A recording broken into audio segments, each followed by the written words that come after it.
দেখো, আমরা আজকে প্রথমে প্রথমে আমরা আসসালামু আলাইকুম। বলছিলাম, আমরা প্রথমে কোয়েশ্চেনটা নিয়ে আলোচনা করব। তারপরে হচ্ছে আমরা রেগুলার 9 এবং 10 এই দুটো। ওয়ালাইকুম আসসালাম। আসসালামু আলাইকুম স্যার। জি, ওয়ালাইকুম আসসালাম।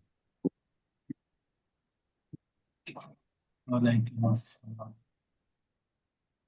আপনারা সিনোপসিসটা তো দেখতে পাচ্ছেন, তাই না? কোয়েশ্চেনটা দেখা যাচ্ছে?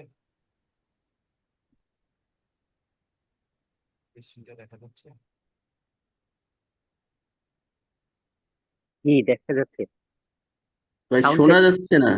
সাউন্ডটা একটু কম, আর একটু বেশি হলে ভালো। এখন সাউন্ড ঠিক আছে? হ্যাঁ, এখন ঠিক আছে।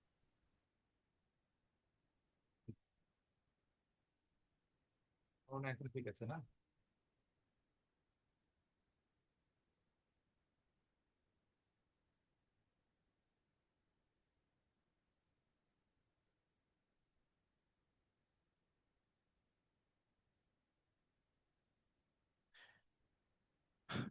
সো প্রথমে আমরা কোয়েশ্চেন নিয়ে আলোচনা করব। আমরা প্রথমে, এখন সাউন্ড ক্লিয়ার আছে, আর রিডিং ম্যাটেরিয়ালসও দেখা যাচ্ছে। ওকে, জি sir. Okay, fine. Thank you so much যারা এক্সাম দিয়েছেন, পুরনো নতুন এবং ইরেগুলার রেগুলার, যারা যে জায়গা থেকে এক্সাম দিয়েছেন, থ্যাংক ইউ সো মাচ। এবং আহ, সত্যি একদম অ্যামিউজিং, অ্যামিউজিং মার্কস সবাই, ইচ অ্যান্ড এভরি ওয়ান। আমি একজন সিঙ্গেল পার্টিসিপেন্টও পাই নাই যার মধ্যে আমি একজন একটু লুপল পেয়েছি, যে কনফিডেন্সের অভাব পেয়েছি। এই টাইপের কারো অ্যান্সার স্ক্রিপ্টই আমি দেখি নাই। সবার অ্যান্সার স্ক্রিপ্টই কিন্তু একদম অ্যাকুরেট। যে যার জায়গা থেকে ট্রাই করেছেন, থ্যাংক ইউ সো মাচ, এবং রেসপন্সটা অনেক ভালো। সো আজকে আমরা কোয়েশ্চেনটা সলভ করব খুব দ্রুত, কারণ আমাদের খুব বেশি প্রবলেম থাকার কথা না, একটা দুইটা কোয়েশ্চেন ছাড়া। যেমন আহ, একজন ভাইয়া বলেছেন 28 নম্বর কোয়েশ্চেনটা নিয়ে একটু কনফিউশন আছে, এবং ডেফিনেটলি 50 নম্বর কোয়েশ্চেনটা আমি আলোচনা করব। এর বাইরে কোয়েশ্চেনগুলিতে খুব বেশি প্রবলেম আছে বলে আমার কাছে মনে হয়নি। মানে আমি মোটামুটি এই পরীক্ষাটা আমি একটু চেষ্টা করেছি আপনাদের উম, মানে রুলসটাকে প্রায়োরিটি দেওয়ার চেষ্টা করেছি, যে আপনি রুলসটা পড়ার পরে আপনার আসলে আন্ডারস্ট্যান্ডিংটা কি ছিল সেটা বোঝার চেষ্টা করেছি এই এক্সামের মাধ্যমে। সো আমরা এর পরের যে এক্সামগুলি হবে, আরেকটু আমি একটু কোয়েশ্চেনটা টাফ করব, আরেকটু টাফ করব। মানে ওরকম টাফ মানে সিরিয়াস পরীক্ষার চেয়ে বেশি টাফ খুব একটা পরীক্ষা প্রশ্ন হয় না। কিন্তু আমরা যেটা দেখানোর চেষ্টা করব এর পরের এক্সামগুলিতে, সেটা হচ্ছে শুভ রুলসের বাহিরে কোনো একটা কোয়েশ্চেনের প্যাটার্নটা কি হয় হতে পারে সেটা আমরা দেখার চেষ্টা করব। মানে একটু যদি কোয়েশ্চেনটা চেঞ্জ করে আসে, তাহলে আমরা সেই জায়গাটাতে কিভাবে সেটা অ্যান্সার করব। তার মানে আমাদের এর পরের আজকের ক্লাসটা যখন আমরা সেকেন্ড সেশনটা শেষ করব, আমাদের এর পরের ক্লাসটায় 6 থেকে 10 পর্যন্ত আমরা এক্সাম দেওয়ার জন্য মোটামুটি প্রিপেয়ার্ড। সো 6 থেকে 10 পর্যন্ত আমরা এক্সাম দিব এর পরের ক্লাসটাই। আমরা প্রথমে শুরু করছি 1 নম্বর কোয়েশ্চেন। 1 নম্বর কোয়েশ্চেনে কারো কোনো প্রবলেম আছে? এনিওয়ান? কারো কোনো প্রবলেম আছে 1 নম্বর প্রশ্নে? জি ভাইয়া, 1 নাম্বার কোশ্চেনটা একটু আলোচনা করেন। ওকে।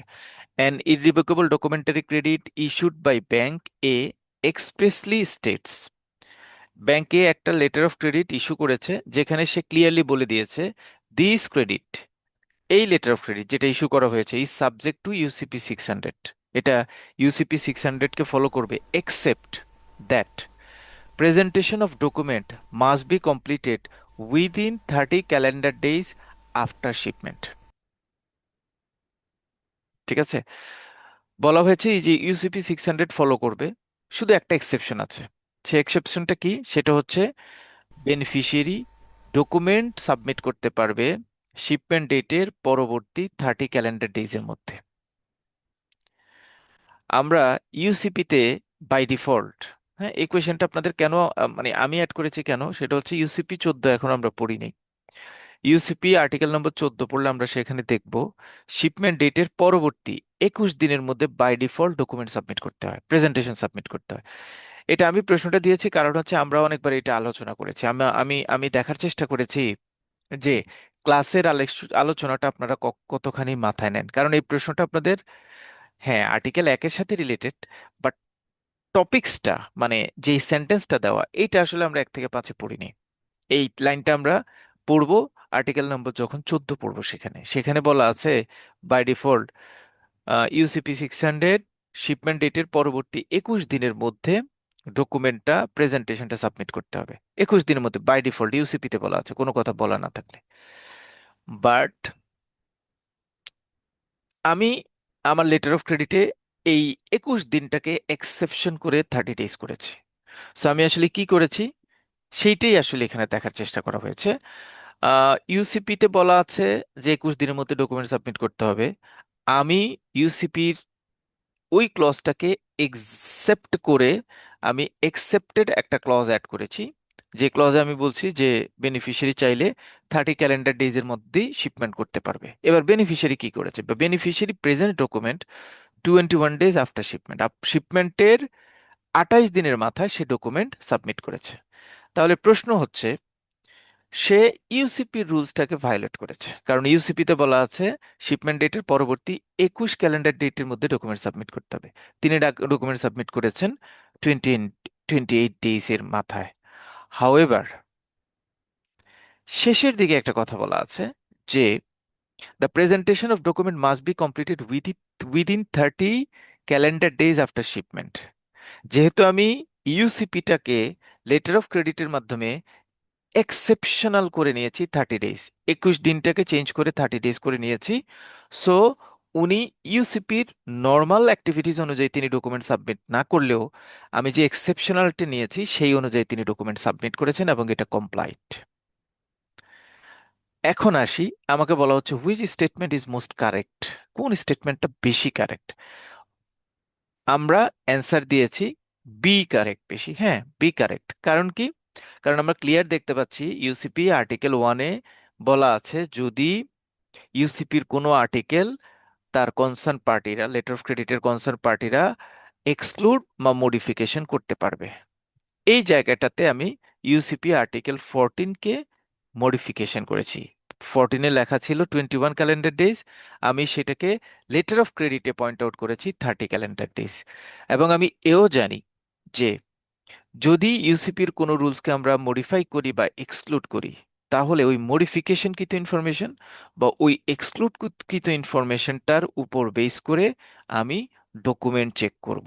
সো যেহেতু আমি লেটার অফ ক্রেডিটের 21 ডেজটাকে মডিফাই করে 30 ডেজে নিয়েছি এবং সে অনুযায়ী আমি ডকুমেন্ট সাবমিট করেছি, সো এখানে পারফেক্টলি ইউসিপি আর্টিকেল 1-এর মডিফিকেশন ক্লজটাকে টাচ করে এই আর্টিকেলটা বা এই কোয়েশ্চেনটা আমি তৈরি করেছি। সো অ্যান্সার হবে UCP 600 applies except where the credit expressly modifies is provision, কারণ এটা মডিফিকেশন করেছে। সো যেহেতু মডিফিকেশন করেছে এটা ইলিজিবল, এটা করতে পারে সে। দ্যাটস ওয়াই আমার এখানে 1 নম্বর কোয়েশ্চেনের অ্যান্সার হচ্ছে বি। আমরা যাব এবার কোয়েশ্চেন নাম্বার 2। যদি কারো ফার্দার কোনো কোয়েশ্চেন থাকে, কোনো কোয়েরি থাকে, তাহলে আপনি আবার প্রশ্ন করতে পারেন। যদি কারো কোনো কোয়েরি থাকে যে ভাইয়া ফার্দার আবার এটা কেন, বা অন্য কোনো অ্যাঙ্গেলে কোনো টোন সেট করতে চান, বলতে পারেন, কোনো সমস্যা নেই।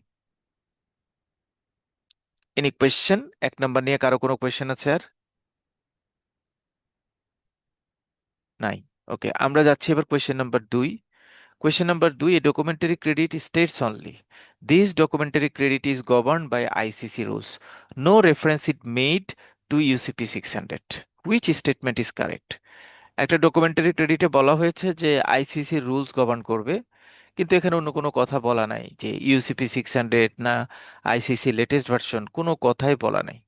তাহলে যদি এরকম কোনো কথা বলা থাকে, যে কোনো কিছু যদি বলা না থাকে, তাহলে কি আমি অটোমেটেড ইউসিপি 600 অ্যাপ্লাই করতে পারবো কিনা, এটা হচ্ছে প্রশ্ন।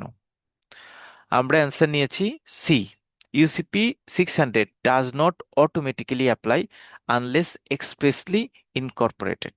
আর্টিকেল 1-এ আমরা পড়েছি যে ইউসিপি 600-কে অ্যাপ্লাই করতে গেলে আমি ডেফিনেটলি সেটা এক্সপ্রেসলি ইনকর্পোরেটেড থাকতে হবে। আমার কোয়েশ্চেনে বলা আছে এক্সপ্রেসলি ইনকর্পোরেটেড নাই, সো আমি ইউসিপি 600 এখানে ডিরেক্টলি অ্যাপ্লাই করতে পারবো না।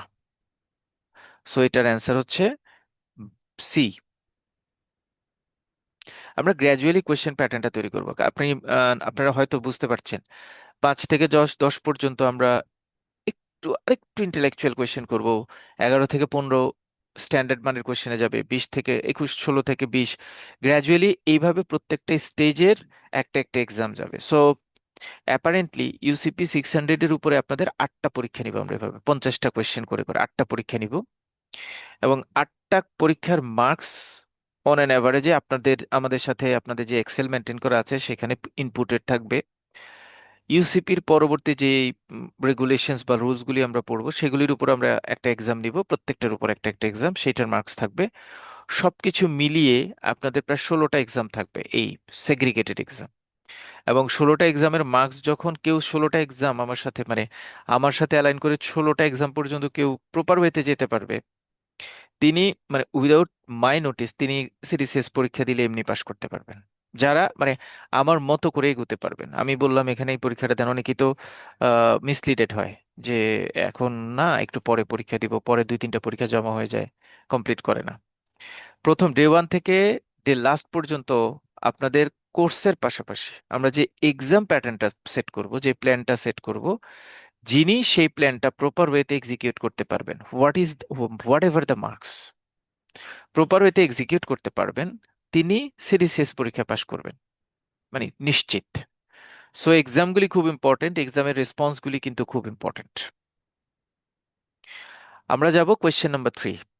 An issuing bank includes the following clause: this credit is subject to UCP 600 except Article 14. Which shall not apply? Which principle under Article 1 is illustrated?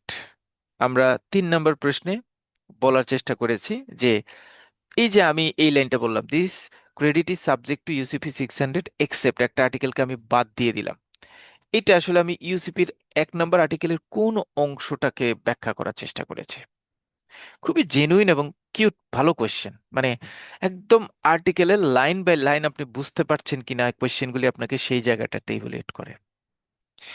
আমরা কিন্তু এই কোয়েশ্চেনটায় খুব বেশি ইন্টেলেকচুয়াল কোয়েশ্চেন অ্যাড করিনি। মানে রুলসে একটা বলা আছে, এটাকে ঘুরিয়ে পেঁচিয়ে অন্যরকম নিলে অ্যান্সারটা কি হবে, অন্য কোনভাবে এটাকে এক্সপ্রেস করা যায়। আমি কিন্তু এই এক্সামে ওই দিকে মুভ করি নাই খুব বেশি। আমি আর্টিকেলটা আপনি কতটুকু বুঝেছেন সেইটার জাজমেন্টটা করার চেষ্টা করেছি এই কোয়েশ্চেনের মাধ্যমে। সো অ্যাগেইন আমি ইউসিপি 600 আর্টিকেল 14টাকে এক্সক্লুড করার প্ল্যান করেছি। সো আসলে ইউসিপি 600 আর্টিকেল 1-এর শেষের দিকে একটা কথা বলা আছে, UCP 600 provisions may modified or exclude by the credit. এই লাইনটাকে আমি আসলে ব্যাখ্যা করার চেষ্টা করেছি, যা 3 নম্বর কোয়েশ্চেনের মাধ্যমে। আমরা মুভ করছি 4 নম্বর question. A standby letter of credit expressly states this standby letter of credit is subject to UCP 600. Which statement is correct? প্রশ্ন হচ্ছে UCP standby letter of credit UCP 600 এর নিয়ম অনুযায়ী করা যাবে কিনা। ইয়েস, এটা করা যাবে, কারণ আর্টিকেল 1-এ আমাকে বলা আছে যে কোনো types of letter of credit এবং standby letter of credit চাইলে ইউসিপি 600 অনুযায়ী অ্যাপ্লাই করা যাবে। কারণ ফ্রিকুয়েন্টলি আমরা এই প্রবলেমটা ফেস করি যে by default but by nature standby letter of credit will govern by ISP 98. So generally ISP 98 will be applied for processing any types of standby letter of credit. So এখানে আমি exceptional লিখেছি যে একটা standby letter of credit UCP 600 govern করতে চাচ্ছে, আপনি এই স্টেটমেন্টের সাথে এগ্রি কিনা। Yes, agree, because UCP 600 article 1-এ ক্লিয়ারলি মেনশন করা আছে যে UCP 600 may govern standby letter of credit এবং অন্যান্য লেটার অফ ক্রেডিটকে অ্যালাইন করে এখানে বলা হয়েছে। দ্যাটস ওয়াই কোয়েশ্চেন নাম্বার 4-এর অ্যান্সার হচ্ছে বি। কোয়েশ্চেন দেখা যাচ্ছে না?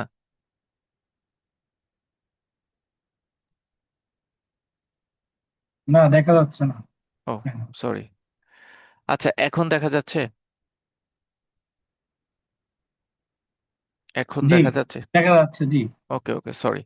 তাহলে আপনাদের এক আমরা আলোচনা করেছি, একের আমরা অ্যান্সার নিয়েছি বি। তারপরে একে আমরা আলোচনা করেছি যে আমি 21 ডেজের পরিবর্তে 30 ডেজ আমি কনসিডার করেছি, এবং 30 ডেজ কনসিডার করার কারণে আমার অ্যান্সার হয়েছে বি, এক্সক্লুড এবং মডিফিকেশনের ক্লজটা। 2 নম্বর কোয়েশ্চেনে আমরা আলোচনা করেছি একটা আইসিসি ইউস লেটার অফ ক্রেডিটে বলা আছে আইসিসি রুলসের কথা, বাট এই কোনো ধরনের রেফারেন্সের কথা বলা নাই, ইউসিপি 600, 500 অর এনিথিং এলস। সেই ক্ষেত্রে আমরা কি ইউসিপি 600 বাই ডিফল্ট ব্যবহার করতে পারি কিনা? এগেইন এই 2 নম্বর কোয়েশ্চেনের আমরা অ্যান্সার নিয়েছি সি, কারণ ইউসিপি 600 অ্যাপ্লাই করতে গেলে অবশ্যই আমার সেই কোয়েশ্চেনে ইউসিপি 600 এর কথাটা এক্সপ্রেসলি বলা থাকতে হবে।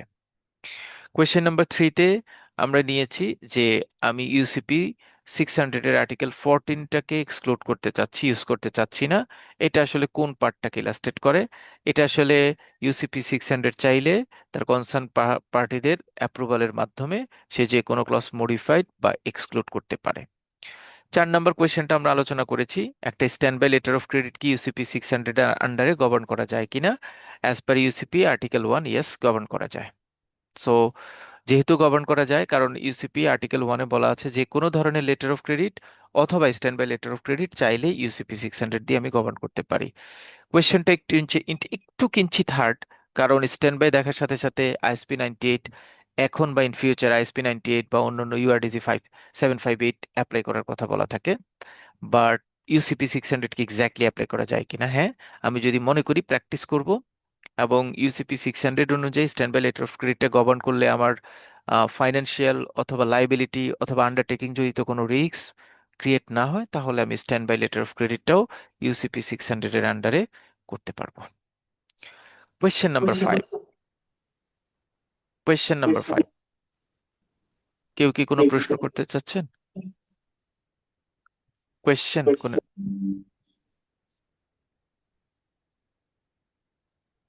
আহ, কেউ মনে হয় কথা বলতে চাচ্ছেন?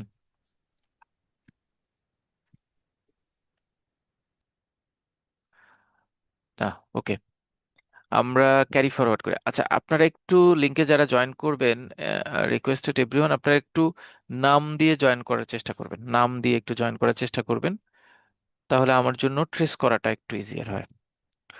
মুভিং নেক্সট, আমরা 5 নম্বর কোয়েশ্চেনে যাব।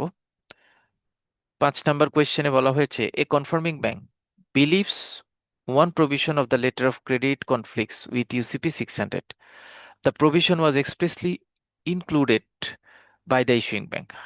How should the confirming bank treat the provision? বলা হয়েছে এটা এটা এটা ইন্টেলেকচুয়াল কোয়েশ্চেন। এখন আপনারা 1 থেকে আর্টিকেল 5 পর্যন্ত পারেন বলে আপনাদের কাছে মনে হয়েছে যে কোয়েশ্চেন ইজি, 45, 46, 50 মার্কসও আসছে, 50 মার্কসও পেয়েছেন, এবং একজন না একাধিকজন, 49 একাধিকজন, 46 অনেক, 47, 42, 43, 45। বাট কোয়েশ্চেন কিন্তু খুব সহজ না, একটা কোয়েশ্চেনের ভিতরে আমি আর্টিকেল ওয়াইজ কিন্তু প্যাচ করেছি। দেখেন আমি লিখেছি confirming bank believes one provision of the credit conflicts with UCP 600। একটা কনফার্মেন্সি কনফার্মিং ব্যাংক আন্ডারটেকিং দিয়েছে, তিনি দেখছেন যে ইউসিপি 600 এর একটা ক্লজকে এই লেটার অফ ক্রেডিটটা ভায়োলেট করেছে। সো এখন কনফার্মিং ব্যাংকের আসলে রোলটা কি হওয়া দরকার? কনফার্মিং ব্যাংক ইস্যুইং ব্যাংককে বলবে যে ইস্যুইং ব্যাংক ভাই, তুমি তো একটা রুলস অ্যাপ্লাই করো নাই, এটা একটু অ্যাপ্লাই করে দাও, না হলে আমি আসলে কনফার্মেশনটা অ্যাড করব না, বা এই রুলসটা তুমি ভুলবশত বাদ দিয়ে দিছো, সো আমি কি মানে ইউসিপির ওই রুলসটাকে কনসিডার করে আমার পরবর্তী কার্যক্রম বা আন্ডারটেকিং কনফার্মেশনটাকে অ্যাভেলেবল করবো কিনা? এটা হচ্ছে আমার আর কি মেথডের question. The provision was expressly included by issuing bank, ওই প্রভিশনটা আসলে ইস্যুইং ব্যাংক অ্যাড করেছে। How should the confirming bank treat that provision?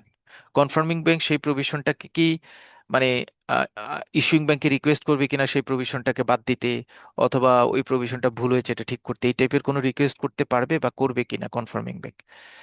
আমরা 5-এর অ্যান্সার নিয়েছি বি, না, করতে পারবে না। কারণ লেটার অফ ক্রেডিট ইস্যু করার সময় যেই ফরম্যাটে ইস্যু হয়ে যাবে সেইটাই বাই ডিফল্ট আন্ডারটেকিং। সো এটাকে কোনোভাবে এক্সক্লুড মডিফিকেশন কোনোভাবেই করা যাবে না। যদি রংলি ইনপুটেড হয় কোনো ডেটা, তাহলে সেটা অ্যামেন্ডমেন্টের মাধ্যমে আমরা চেঞ্জ করতে পারবো। আদারওয়াইজ যেটা letter of credit issuing bank issue করেছে সেটার উপর বেস করে আসলে কনফার্মিং ব্যাংকের আন্ডারটেকিংটা ইনপুট করবে। সো 5-এর অ্যান্সার হচ্ছে B, apply the express credit terms because article 1 allows modifications. Question number 6. Question number 6 হচ্ছে a documentary credit issued by an issuing bank makes no reference to UCP 600. The nominated bank nevertheless examine document using UCP 600 standards. Which statement is more accurate? কোন স্টেটমেন্টটা মোর accurate হবে? A documentary credit issued by an issuing bank making no reference to UCP 600. The nominated bank nevertheless examined document using UCP 600 standards. Which statement is more correct?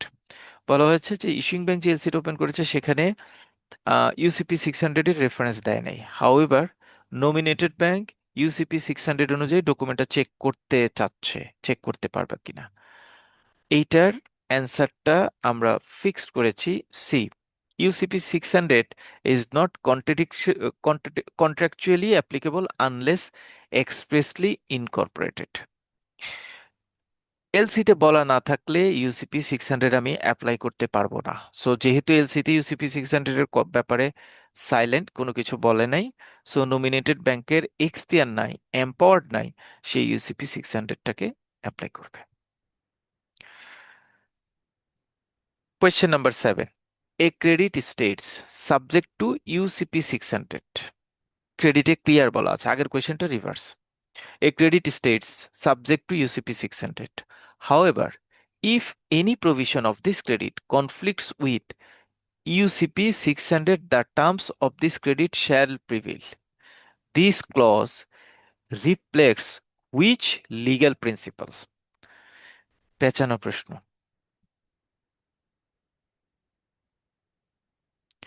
A credit states subject to UCP 600. ক্রেডিটে বলছে UCP 600টাকে apply করব। However, if any provision of this credit, ক্রেডিটের কোনো provision conflicts with UCP 600, UCP 600 এর সাথে যদি conflict করে, তাহলে আমি কোনটাকে প্রায়োরিটি দেবো? এটা হচ্ছে আমার মূল প্রশ্ন। The terms of this credit shall prevail. This clause reflects which legal principle? যদি কোনো কনফ্লিক্ট হয় তাহলে লেটার অফ ক্রেডিটটা প্রিভেল করবে, প্রাধান্য পাবে। এই ক্লজটা, এই কথাটা আসলে কোন প্রিন্সিপালটাকে কনভে করার চেষ্টা করেছে? এখানে আসলে কনভে করার চেষ্টা করেছে মডিফিকেশনের ইস্যুটা, যে the credit terms prevail where UCP has been modification বা মডিফাইড আন্ডার আর্টিকেল 1। আর্টিকেল 1 অনুযায়ী যদি কোনো মডিফিকেশন হয়, তাহলে ইউসিপির ওই অংশটাকে আমরা আর কনসিডার করব না, আমরা লেটার অফ ক্রেডিটের ওই মডিফিকেশনকৃত অংশটাকে প্রায়োরিটি দিব এবং সেটা ইউসিপির এগেইনস্টে প্রিভেল করবে। Question number 8. Which of the following best describes the legal nature of UCP 600 under Article 1? Article 1 এ কোনটা, ইউসিপির আর্টিকেল 1 এ লিগ্যাল এনফোর্সমেন্টের ক্ষেত্রে কোনটাকে সবচেয়ে বেশি ইম্পর্টেন্ট অ্যাক্টিভিটিজের কথা বলা হয়েছে? যে best describe the legal nature, legal নেচারটা কোন ইস্যু দিয়ে সবচেয়ে বেশি বোঝানো হয়? প্রথমটা একদমই non mandatory, it is mandatory banking legislation, এটাও false. It is automatically govern all international sales contract, false. It is a set of contractual rules, সত্য কথা। Effective only through express incorporation, সত্য কথা। অনেস্ট অ্যান্সার যে UCP 600 একটা contractual, বা যেটাকে আমরা সুন্দর ভাষায় আরো বলি ভলেন্টারি রুলস, এবং এটা শুধুমাত্র তখনই আমি অ্যাপ্লাই করতে পারবো যখন সেই রুলসটা অ্যাপ্লাই করার ব্যাপারে সেই লেটার অফ ক্রেডিটে এক্সপ্রেসলি বলা থাকে। আর question number 9. A beneficiary argues that an issuing bank cannot exclude an article of UCP 600 because it would undermine international banking practice. Beneficiary অভিযোগ করেছেন যে an issuing bank cannot exclude an article of UCP 600। UCP 600 কোনো একটা article চাইলে issuing bank exclude করতে পারে না, because it would undermine international banking practice. কারণ সেটা ইন্টারন্যাশনাল ব্যাংকিং প্র্যাকটিসকে হিন্ড্রেন্ট করে, ইন্টারন্যাশনাল ব্যাংকিং প্র্যাকটিসের স্পিডটাকে রেস্ট্রিক্ট করে। এই টাইপের ইস্যুর কারণে বেনিফিশিয়ারি বলার চেষ্টা করেছে যে ইস্যুইং ব্যাংক চাইলে ইউসিপি 600 এর কোনো ক্লজকে এক্সক্লুড করতে পারে না। কথাটা সত্য না মিথ্যা, বা এটার আর্গুমেন্ট কি? According to article 1, which response is correct? মানে বেনিফিশিয়ারি যে আর্গুমেন্টটা দাঁড় করেছে সেটা কি সত্য কিনা, বা এটাকে রাইট বলতে পারবো আমরা কিনা। ইউসিপি আর্টিকেলে ক্লিয়ার আমাকে বলা আছে যে না, যদি মনে করা হয় যে ইস্যুইং ব্যাংক যদি মনে করে যে সে কোনো ক্লজ এক্সক্লুড করবে বা মডিফাই করবে, তাহলে সে সেটা করতে পারবে, সে সেটা করতে পারবে। সো এই কোয়েশ্চেনের অ্যান্সার হচ্ছে C, UCP provisions may be expressly modified or excluded in the credit. ক্রেডিটে সে যে কোনো ক্লজ মডিফাইড বা এক্সক্লুড করে সে সেটা সাবমিট করতে পারে। এই কোয়েশ্চেনে আমাদের মধ্যে একটা স্যার ছোট্ট, একটা প্রশ্ন আছে। হ্যাঁ দেখি হ্যাঁ আমি স্যার, ওই এখানে প্রশ্নটা কি ডি প্রশ্ন আনসার করতে কেন চাচ্ছি। হবে না স্যার? বেনিফিশিয়ারি ইজ ডি কেন কারেক্ট। আনসার হবে না স্যার? এ, ডি ডি কেন হবে না sir answer? B, B, D D ঢাকার ডি। ঢাকা। অর্থাৎ এক্সক্লুশন, বেনিফিশিয়ারি কি কোনো ওকে কনসেপ্ট লাগবে না? Okay okay, exclusion is valid only with beneficiary consent after issuance. Consent after issuance, this one is important. হ্যাঁ, ইউসিপি সিরিজ এস এর preparation, one word should be change the total phenomena. একটা word, একটা ওয়ার্ডের utilisation পুরো ফেনোমেনাটাকে change করে দিতে পারে। এই কোয়েশ্চেনটা মানে স্লাইডলি কন্ট্রোভার্সিয়াল, স্লাইডলি কন্ট্রোভার্সিয়াল। এবং আমি ডেফিনেটলি এই টাইপের কোয়েশ্চেন মানে এক্সপেক্ট করেছি যে কেউ আমাকে এই প্রশ্নটা নিয়ে কোয়েশ্চেন করুক ফার্দার, যে এটা তো একটু খটকা লাগছে, বা এটা তো অ্যান্সারটা আসলে অন্য কোনোটা হওয়ার সুযোগ ছিল। ডি অ্যান্সারটাকে কেন আমি নেই, exclusion is valid only with beneficiary consent, এতটুকু ঠিক আছে। আফটার ইস্যুয়েন্স, এই আফটার ওয়ার্ডটা হচ্ছে প্রবলেম।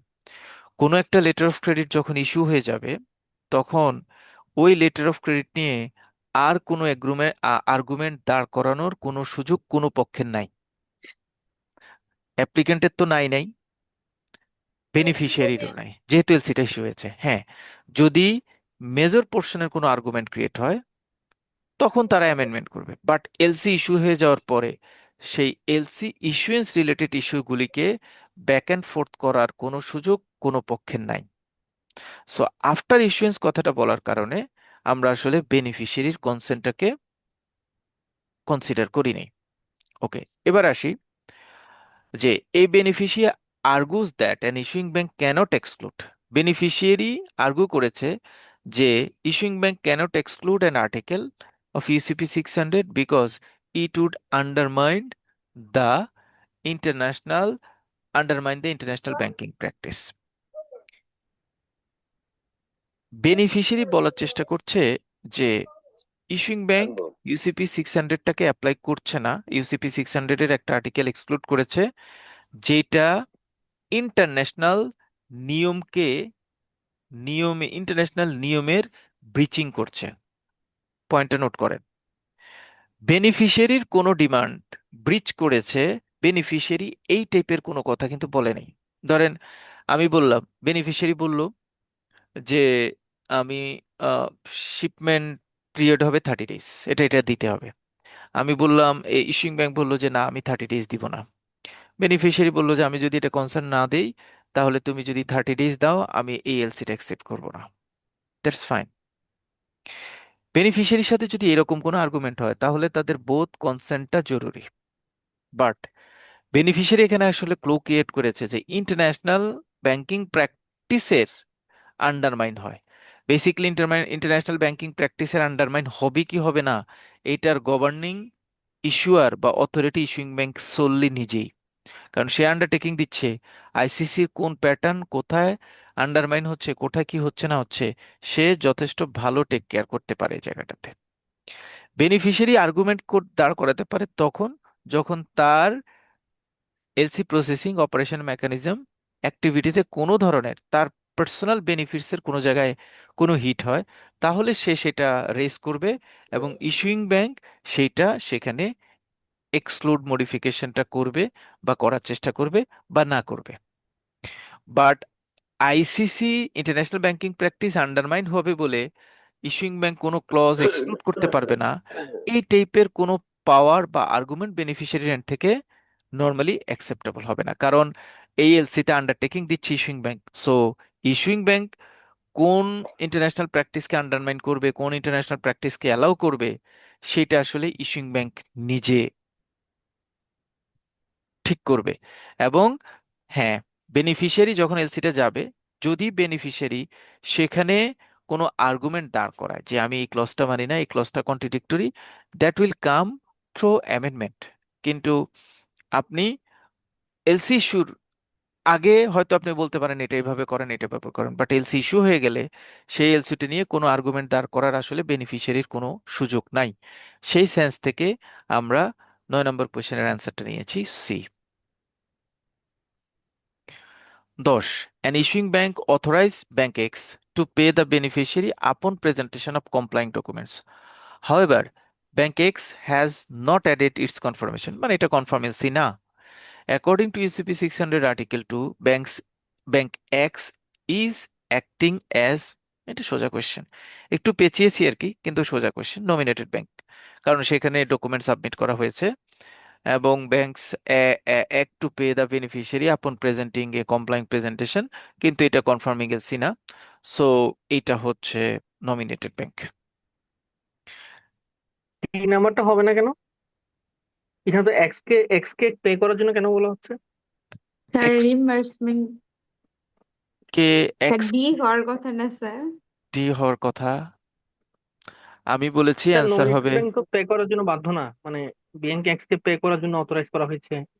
আমি ডি নাম্বার অথরাইজ করেছি, আমি অথরাইজ করেছি, হ্যাঁ আমি অথরাইজ করেছি। আমরা কিন্তু লাস্ট ডেতে যখন ইস্যুইং ব্যাংকের রুলটা পড়েছিলাম তখন কিন্তু আমরা সেখানে পড়েছিলাম লাস্ট ডেতে আর্টিকেল 7-এ, যে ইস্যুইং ব্যাংক রোল প্লে করবে কি, তার নিজের কাছে যদি কোনো সাইড ডেফার্ড বা অ্যাকসেপ্টেড বিল আসে সেটা পেমেন্ট করবে।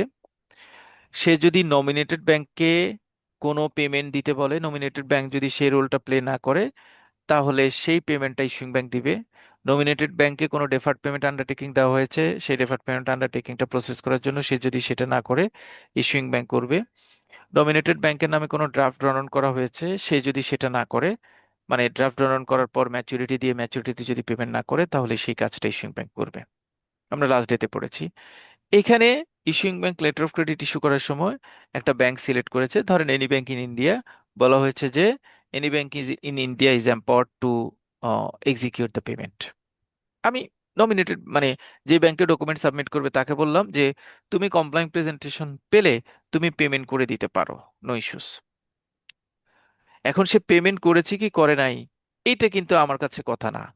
আমার কাছে কথা হচ্ছে একটা ব্যাংকে অথরাইজ করেছে যে টু পে দ্য বেনিফিশিয়ারি আপন প্রেজেন্টেশন অফ কমপ্লাইং। আমার প্রশ্নটা হচ্ছে এই এক্স ব্যাংকে বেনিফিশিয়ারি প্রেজেন্টেশনটা সাবমিট করেছে। So what is x bank? তার মানে যে ব্যাংকে প্রেজেন্টেশন সাবমিট করবে সেটা নমিনেটেড ব্যাংক হবে। দ্যাটস ওয়াই অ্যান্সারটা হচ্ছে নমিনেটেড ব্যাংক। এখানে স্যার আমরা এখানে এটা বলছি না। হ্যাঁ আমি এক্স নিচ্ছি। ব্যাংক পেমেন্ট করা বলতে কি নেগোসিয়েশন বোঝাচ্ছে না কি? না, পেমেন্ট বলা মানে হচ্ছে নেগোসিয়েশন বোঝানো না। হ্যাঁ, পেমেন্ট বলা মানে নেগোসিয়েশন বোঝানো না, যে আমি আপনাকে এম্পাওয়ার্ড করলাম যে আপনি পেমেন্টটা দিয়ে দিবেন, আপনি পেমেন্টটা দিয়ে দিবেন, এইটা মানে নেগোসিয়েশন না অলওয়েজ। আমি এমন হতে পারে যে আমি বললাম যে আমি কিন্তু যদি নেগোসিয়েশন করতে বলি, আমি আমি বাই ডিফল্ট এলসির ফিল 41 ডির অ্যাভেলেবেল বাই এর ঘরে বাই নেগোসিয়েশন ওয়ার্ডটা মাস্ট আমি ইনপুট করব, তাহলেই যেই ব্যাংকটা নমিনেটেড ব্যাংক সেই ব্যাংকটা নেগোসিয়েশন করতে পারবে। কারণ নেগোসিয়েশন করা আর কমপ্লাইং প্রেজেন্টেশনে পেমেন্ট দেওয়া দুইটা কিন্তু আলাদা জিনিস। নেগোসিয়েশন যদি করে তাহলে কিছু কন্ডিশন প্রি কন্ডিশন আছে, আমরা নেগোসিয়েশনে পড়েছি, সেগুলি ফিল আপ করতে হবে। বাট আমি যদি একটা ব্যাংককে এম্পাওয়ার দিই যে তুমি পেমেন্ট এক্সিকিউট করে দিতে পারো কমপ্লাইং প্রেজেন্টেশন পেলে, এটা কিন্তু আমি নেগোসিয়েশনটাকে বলছি না, আমি তাকে বলছি তুমি পেমেন্ট দেওয়া যায়, এখানে ইন্টারেস্ট বা অন্য কোনো কিছু ইনভলভ না, ডকুমেন্ট আমার কাছে আসলে আমি তোমাকে পেমেন্টটা দিয়ে দিব। সো এখানে আমি বলেছি শুধু পেমেন্ট সাবমিশনের কথা। সো পেমেন্ট সাবমিশনেরটা সরাসরি নমিনেটেড ব্যাংকের সাথে রিলেটেড, দ্যাটস ওয়াই এই ব্যাংকটা হবে নমিনেটেড ব্যাংক, অ্যান্সার হবে সি।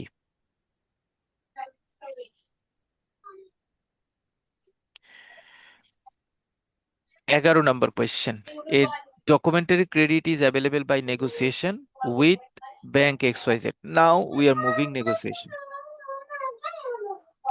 আমরা এখন নেগোসিয়েশনের ইস্যুটা নিয়ে কথা বলবো। A documentary credit is available by negotiation with bank XYZ. The beneficiary presents complying document.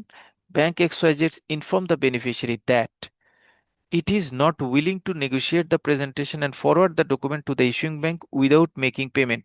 Which statement is correct? প্রথম কথা, এটা কি পারে কিনা। আমি তাকে বললাম নেগোসিয়েশন করার জন্য, সে এটা নেগোসিয়েশন না করে ডকুমেন্টটা সরাসরি ইস্যুইং ব্যাংকের কাছে পাঠিয়ে দিয়েছে।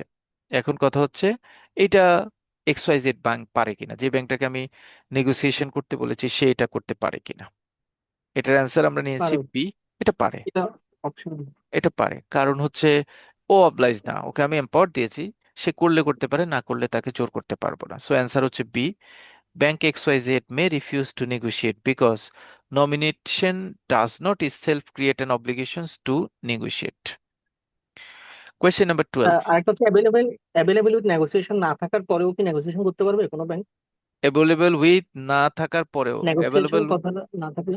ওকে, available with, available by negotiation বলা নাই, এখন হুম। সে এটা নেগোশিয়েট করতে চাচ্ছে, সে যদি এটা নেগোশিয়েট করে এটা শুধুমাত্র তার নিজস্ব রেসপন্সিবিলিটি দিয়ে সে করবে। এটা ইউসিপির রুলস রেগুলেশনস এবং ইস্যুইং ব্যাংকের গভর্নিং আন্ডারটেকিং কোনো কিছু সেখানে এলিজিবল হবে না। এখন আমি ইস্যুইং ব্যাংক আপনাকে এম্পাওয়ার্ড করে নাই ডকুমেন্টটা নেগোশিয়েট করতে, এটা আপনি নিজে করেছেন। হ্যাঁ।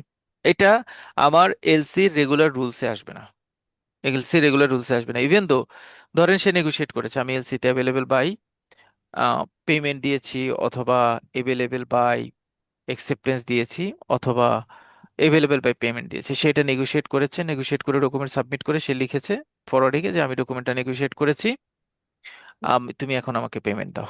তো ইস্যুইং ব্যাংকের হাতে ইস্যু হচ্ছে, ইস্যুইং ব্যাংক তখন কমপ্লাইং প্রেজেন্টেশন হলে তো পেমেন্ট দিয়ে দিবে, বাট কমপ্লাইং প্রেজেন্টেশন না হলে কিন্তু সে পেমেন্ট দিবে না, ও যদি নেগোশিয়েট করেও থাকে তাও পেমেন্ট দিবে না। সো যদি নেগোসিয়েশনের এম্পাওয়ারমেন্টটা আমার এলসিতে না থাকে, নর্মাল নমিনেটেড ব্যাংক কখনো সেই ডকুমেন্টটা নেগোশিয়েট করবে না যদি সেই ব্যাংকটার রুলস এন্ড রেগুলেশনস জানে। বাট সে যদি করতে করে, কারণ আমরা জানি উইথড্র করছে সে করতে পারে, সে যদি করে এটা তার একান্তই ব্যক্তিগত মতামত বা ব্যক্তিগত ইস্যু, নর্মালি সে করতে পারবে না, কারণ করে না, কারণ তার রেগুলেশনেও কিন্তু এটা বাধা দিবে যে তুমি নেগোসিয়েশন ছাড়া কেন একটা ডকুমেন্ট পারচেস করছো বা নেগোসিয়েশন করছো। চলো করো খাবো তো আচ্ছা বলিস যা আছে। আমরা এখন পড়বো question number 12। A, a bank, in addition to advising a letter of credit, adds its own irrevocable undertaking to honor a complying presentation. According to Article 2, this undertaking is known as, ভালো প্রশ্ন, সোজা না কিন্তু একদম, আমরা হয়তো আপনারা comfortably answer দিয়েছেন, এটা আসলে কনফার্মিং ব্যাংকে আমি ইনডাইরেক্টলি মিন করেছি, কারণ এলসি যেহেতু অ্যাডভাইজিং ব্যাংকের ইস্যু, আন্ডারটেকিং থাকলে হয়তো আমার মাথায় কাজ করে যে এটা হয়তো অন্য কোনো কিছু হওয়ার সম্ভাবনা আছে, লাইক অ্যাজ ইস্যুইং ব্যাংক। এটা আসলে কনফার্মিং ব্যাংক বা কনফার্মেশনটাকে আমি কনফার্ম করার চেষ্টা করেছি। So question number 13, which of the following best describe a complying presentation under article 2? Complying প্রেজেন্টেশনের জন্য আমরা জানি বাই ডিফল্ট রুলসে তিনটা জিনিসের কথা বলা আছে, সেটা হচ্ছে a presentation complying with the terms of credit, first of all, UCP 600 and international standard banking practice. So answer হচ্ছে বি। এখন আমি এবার একটু প্রশ্নটা আবার একটু চেঞ্জ করে দিচ্ছি, বির সাথে আরেকটা ক্লজ আছে এখানে, বি সি ধরেন এটা নাই, সিতে লেখা আছে এরকম: a presentation complying with the terms of the credit UCP 600 bracket applicable provisions bracket শেষ and international standard banking practice. তাহলে অ্যান্সারটা বি নিব না সি নিব? অ্যাপ্লিকেবলটাই নেব। অ্যাপ্লিকেবলটা নিব, কারণ কি নিব? অ্যাপ্লিকেবলটা নিব কারণ আমার কমপ্লাইং প্রেজেন্টেশনের ডেফিনেশনে অ্যাপ্লিকেবল কথাটা বলা আছে।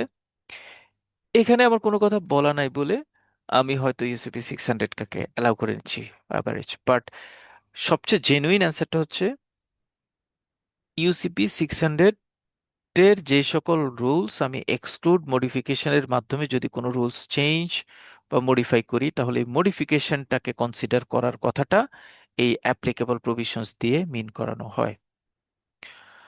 Question number 14: A beneficiary presents document to the nominated bank exactly as required by the credit. The issuing bank later discovers that the applicant has become insolvent. According to Article 2, what determines whether the bank must honor or not? Document কমপ্লাইং, আগে পরে কোনো জিনিস দেখার কোনো সুযোগ নাই LC অনুসারে। So যেহেতু আগে পরে কোনো কিছু দেখার সুযোগ নাই, সো এটাও আমার ডিসক্রিপেন্ট ধরার কোনো বা পেমেন্ট আটকানোর কোনো সুযোগ নাই। যেহেতু কমপ্লাইং প্রেজেন্টেশন, সো আমি এক্স্যাক্টলি পেমেন্টটা প্রোভাইড করে ফেলবো। সো 14 নম্বরের অ্যান্সার হচ্ছে, যেহেতু কমপ্লাইং প্রেজেন্টেশন, সো আমি এই পেমেন্টটা অনার করব। Question number 15: which of the following correctly ডিস্টিংগুইশেস honour from negotiation? এই কোয়েশ্চেনটা ভালো কোয়েশ্চেন। অনার এবং নেগোসিয়েশনটাকে আমি কোন জিনিসের মাধ্যমে ডিস্টিংগুইশ করতে পারি? অনার মানে পেমেন্ট করা, বাট নেগোসিয়েশনের এক্সাক্ট ডেফিনেশনটা আসলে কি বলার চেষ্টা করা হয়েছে? Negotiation means purchase draft and/or documents under complying presentation before reimbursement is due. লাইনটা খুব ইম্পর্টেন্ট, এটা নেগোসিয়েশনের ডেফিনেশন। তবে পরীক্ষায় এই কথাটা শুধু এন্ড দিয়ে আসতে পারে অথবা অর দিয়ে আসতে পারে।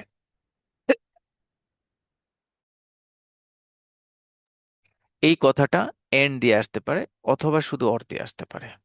এন্ড অথবা অর, হয় এটা না হয় এটা, এটা একটু খেয়াল রাখতে হবে। সো কোয়েশ্চেন 15 এর অ্যান্সার হচ্ছে B. 16: A credit is available by deferred payment. Deferred payment, ওকে, মাথায় আছে আমার deferred পেমেন্টের স্ট্রাকচারটা কি? The issuing bank, upon receiving complying presentation, incurs an obligations to. Issuing bank একটা কমপ্লাইং প্রেজেন্টেশন পেয়েছে, এখন ইস্যুইং ব্যাংক আসলে বাই ডিফল্ট সেখানে কি করতে হবে? সে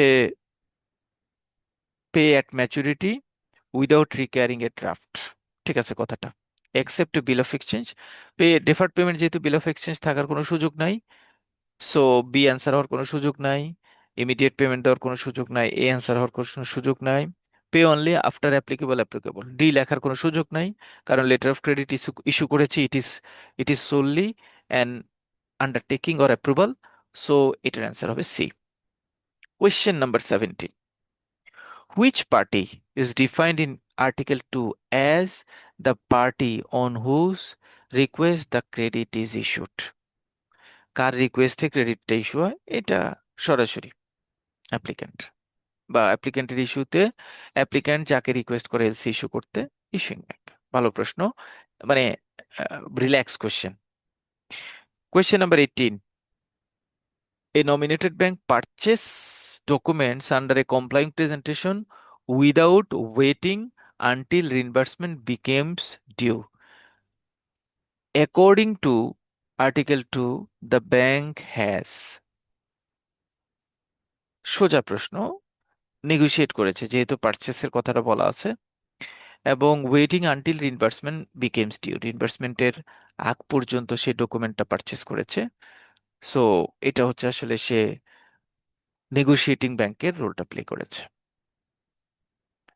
article 19: which statement regarding A confirming bank is most accurate? Confirming ব্যাংকের ক্ষেত্রে নিচের কোন আর্টিকেলটা বেশি মানে accurate, genuine? Every advising bank automatically became a confirming bank false. Every nominated bank must confirm the credit false. The beneficiary appoints the confirming bank false. Confirmation exists only when a bank adds its undertaking upon the issuing bank authorization or request. Perfect answer. So 19-এর answer হচ্ছে B 20 A documentary credit is available by acceptance. So acceptance draft is mandatory. Upon presentation of complying document, the nominated bank accept the beneficiary's draft payable 90 days after sight. Draft এবং সেখানে 90 days after sight. According to UCP 600 Article 2, this constitutes এটা negotiation মিন করে confirmation না reimbursement, এটা honour by acceptance মিন করে, কারণ ওই acceptance বলা আছে, বিল অফ এক্সচেঞ্জটাও ক্লিয়ার করেছে, সুতরাং এটাতে আসলে কোনো প্যাচ নাই। Honour by acceptance is perfect answer. Question number 21, a credit required shipment on or about 15 September. So আমরা 15 সেপ্টেম্বর অন আর অ্যাবাউট থাকলে যেটা বুঝাই সেই জায়গাটা এখানে মিন করা হয়েছে, এবং অন আর অ্যাবাউটটাকে কখনো এখানে সিমিলার ওয়ার্ডটা ব্যবহার করা হয় না। So on or about fixed, এটা আমরা জানি যে ডেট বা ইভেন্টের কথা বলা হয় তার আগের 5 দিন পরের 5 দিন, মোট 11 দিনকে ট্রিট করতে হয়। তো বলা হয়েছে shipment May ochre with in which period, কোন পিরিয়ডে শিপমেন্টটা হবে। 15 তারিখ মাঝখানে রেখে তার আগের 5 দিন যদি হিসাব করি তাহলে 10 তারিখ থেকে শুরু হয়। 15 তারিখ মাঝখানে রেখে তার পরের তারিখে যদি নেয় তাহলে 20 হবে লাস্ট ডেট, অর্থাৎ 10 থেকে 20 সেপ্টেম্বর। এখানে অনেক সময় প্রশ্নটা শিপমেন্ট টেনর না বলে বলতে পারে what is the which date is the inception or first date for shipment, initial date for shipment, মানে শুধু 10 তারিখও মিন করতে পারে অ্যান্সারে, 20 তারিখও মিন করতে পারে। Important question. Question number 22, a credit require shipment until 30শে জুন। শিপমেন্টের ক্ষেত্রে টিল আনটিল টু একটা নিয়ম আছে আমাদের, সেই নিয়মটা আমরা আসলে অ্যাপ্লাই করার চেষ্টা করেছি যে একটা ক্রেডিটে যদি আনটিল কথাটা থাকে তাহলে সেই ডেটটা ইনক্লুডেড হবে না এক্সক্লুডেড হবে। শিপমেন্ট টেক প্লেস অন 30শে June, is the shipment comply, মানে আমি আসলে কোয়েশ্চেনটা করেছি 30শে জুনকে কি আমি কনসিডার করব কি করব না। আনটিল থাকলে, টিল আনটিল টু থাকলে কনসিডার করা হবে। সো এটার অ্যান্সার হবে ইয়েস, যে আমি 30শে জুনকে শিপমেন্ট ডেট হিসেবে কনসিডার করব। A credit require shipment before 13 June, shipment occurs on 30 June, what is the result. আমরা আসলে এইখানে বিফোর থাকলে 30 জুনকে আমরা কমপ্লাই করব কিনা, না। বিফোর এবং আফটার যদি বলা হয় শিপমেন্টের ক্ষেত্রে তাহলে যেই ডেটটা বলা থাকবে সেই ডেটটাকে এক্সক্লুড করব। সো এটা আসলে বলা হয়েছে বিফোর 30 জুন, মানে 30 জুন তারিখটাকে আমি অ্যাড করতে পারবো না, এটা বাদ পড়বে। সো এক্সাক্ট অ্যান্সারটা হওয়া দরকার ছিল 29 জুন পর্যন্ত শিপমেন্ট হলে সেটা আমি অ্যাকসেপ্ট করতাম, 30 জুনে আমি এটা আসলে অ্যাকসেপ্ট করতে পারবো না। সো 23-র অ্যান্সার হবে বি, মানে ডকুমেন্টেশনটা হবে ডিসক্রিপেন্ট।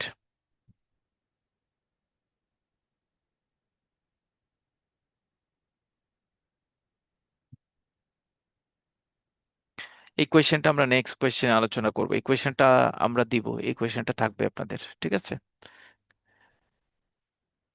চ্যাট বক্সে যে কোয়েশ্চেনটা পেয়েছি এই কোয়েশ্চেনটা আমরা ইন ফিউচারে আমাদের অ্যালাইনমেন্টে আসবে।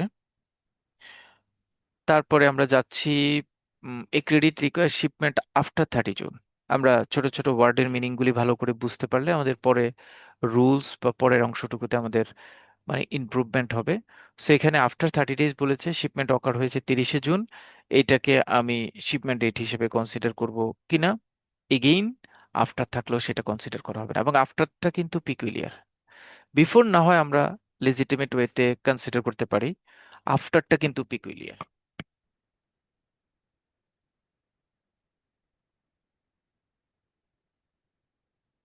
আফটারটা কোন সেন্সে, কারণ আফটার তো পরে মিন করে, তাহলে সেই অনুসারে তো হয়ে যাওয়ার কথা বা হলে কোনো প্রবলেম হওয়ার কথা না, কিন্তু না, আফটারটাকেও, আফটারের ক্ষেত্রেও আসলে রুলস বলেছে যে লাস্ট ডেটটা যেটা সেটাকে আমরা কনসিডার করব না। So it is discrepant because after exclude the stated date. 25. A credit require presentation during the first half of October. সোজা প্রশ্ন। Documents are presented on 16 October. It is the presentation comply? No. First half মানে হচ্ছে 1 থেকে 15 October.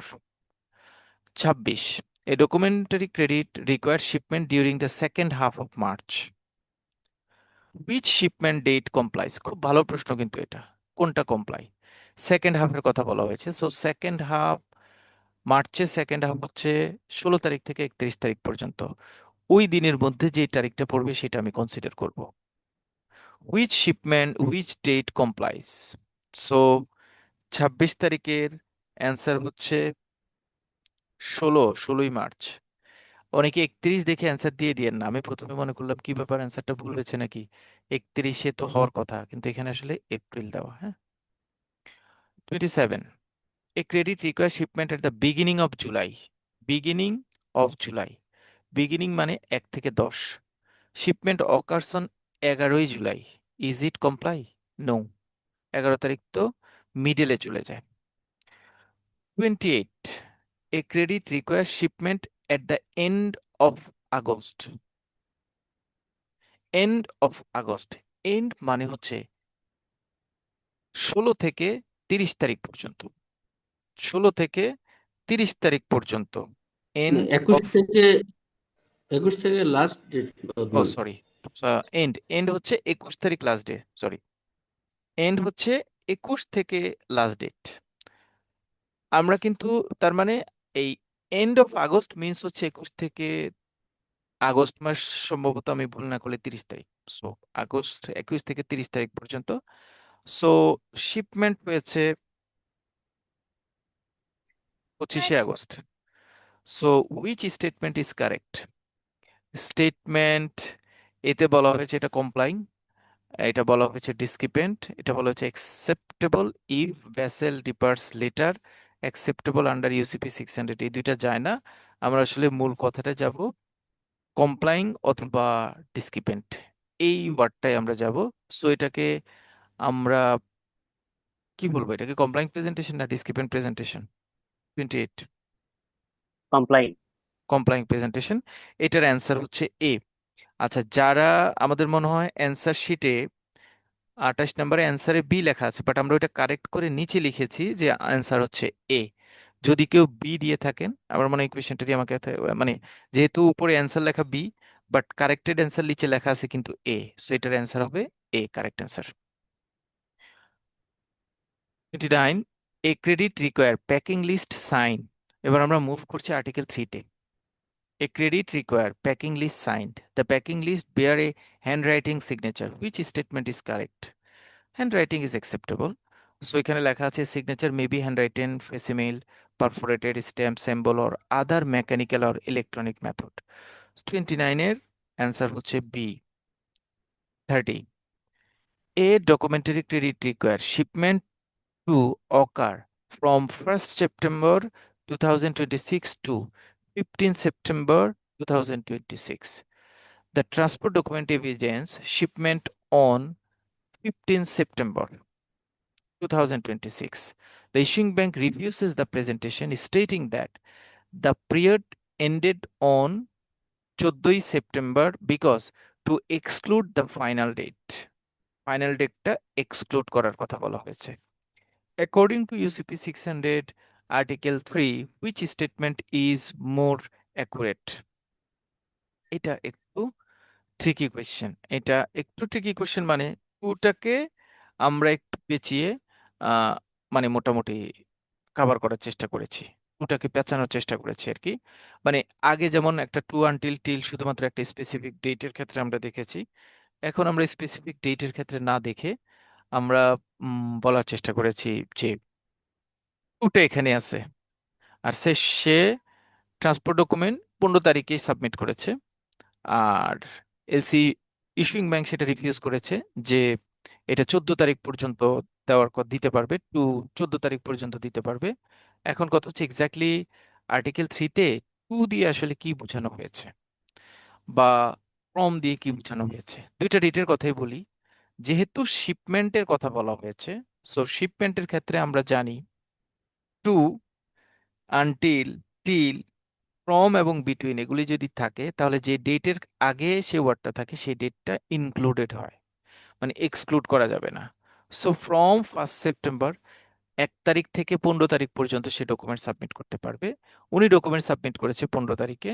So এখানে কোনো সমস্যা আমি দেখি না। যেহেতু আমি কোনো সমস্যা দেখি না, সো এটার অ্যান্সারটা কমপ্লাইং প্রেজেন্টেশন।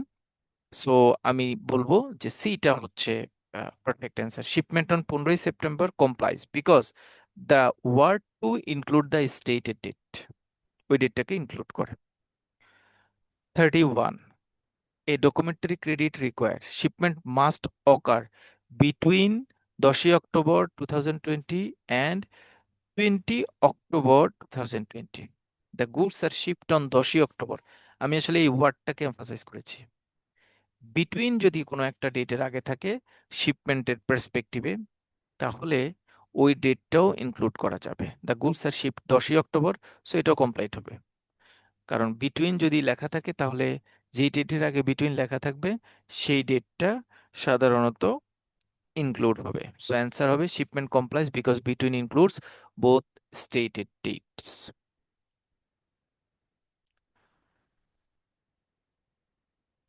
সাহেব ভাই আবার অ্যান্সার দিয়েছে লিটন ভাইয়ের কোয়েশ্চেনটা। আচ্ছা, আমি এটা আলোচনা করবো এটা পরে। এবার যাচ্ছি আমরা question number 32। A credit require certificate of analysis issued by independent laboratory. খুব ইম্পর্টেন্ট কোয়েশ্চেন, পরীক্ষায় আসে। The beneficiary presents two certificate of analysis, both issued by independent laboratories and together satisfied all requirements of the credit. The issuing bank refused the document because only one certificate was requested according to UCP 600 Article 3. Which statement is more correct?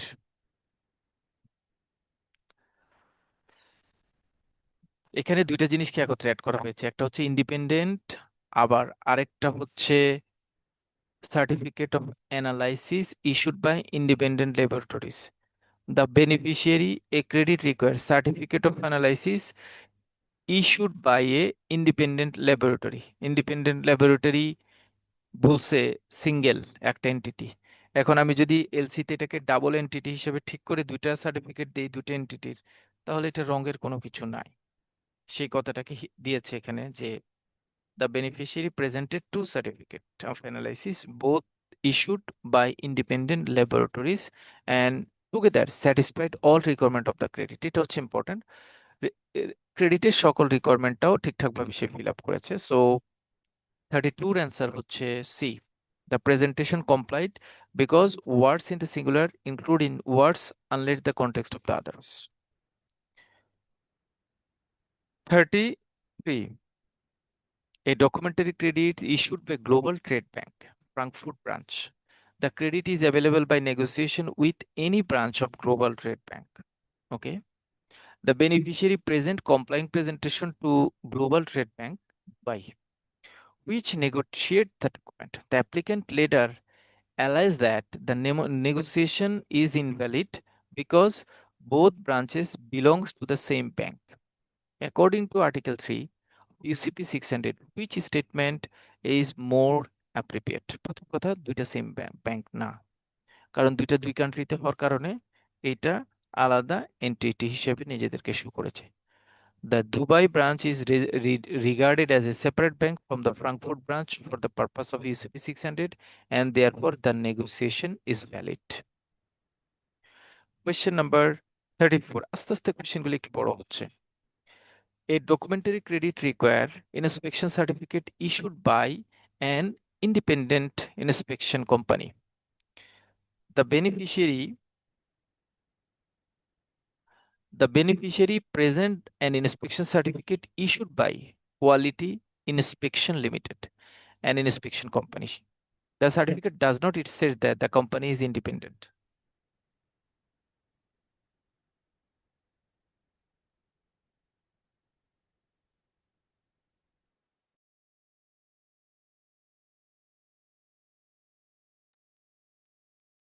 The certificate does not state that the company is independent. The issuing bank refused the documents because there is no evidence that the inspection company is independent. According to UCP 600 Article 3, what is most appropriate inclusion?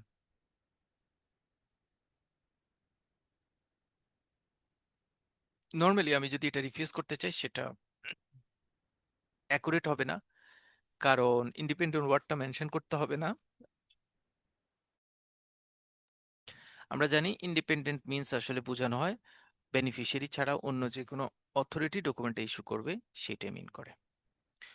Question number 35. A documentary credit requires certificate of analysis issued by a qualified laboratory. Qualified. The certificate issued by ABC testing laboratory, which is not the beneficiary.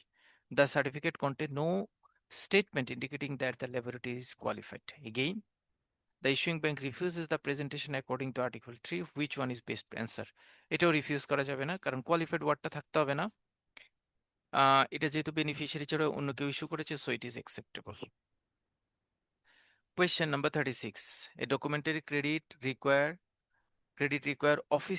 official quality certificate issued by an official inspection agency. এখানে official ওয়ার্ডটাকে আমরা practice করেছি, so again official ওয়ার্ডটা যদি লেখা থাকে তাহলেও beneficiary ছাড়া অন্য কোনো অথরিটি ডকুমেন্ট ইস্যু করবে, এবং এটাও আমরা ডিসক্রিপেন্সি হিসেবে ধরতে পারবো না।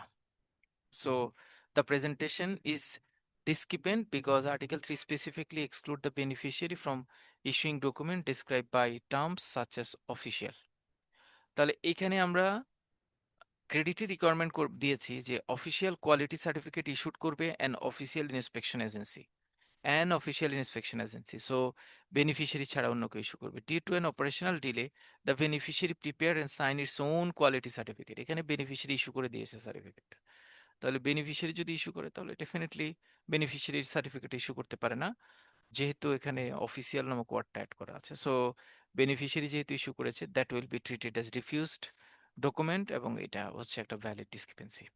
এই জন্য অ্যান্সার আমরা নিয়েছি সি, দ্য প্রেজেন্টেশন ইজ ডিসক্রিপেন্ট। যেহেতু এটা অফিসিয়াল বা ইন্ডিপেন্ডেন্ট অথরিটি ডকুমেন্ট ইস্যু করার কথা করেছে বেনিফিশিয়ারি, সো এটা ডিসক্রিপেন্ট document. 37. A buyer claims that the goods delivered are of poor quality and asks the issuing bank not to pay the beneficiary.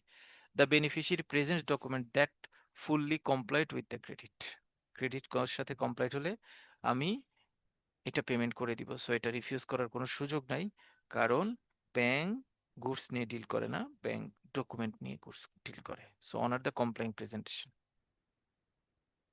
According to UCP 600 Article 4, a documentary credit is part of the sales contract, separate from the sales contract, the same as the purchase order, controlled by the applicant. এটা আবার একটু সোজা প্রশ্ন, এটা হচ্ছে separate from the sales contract.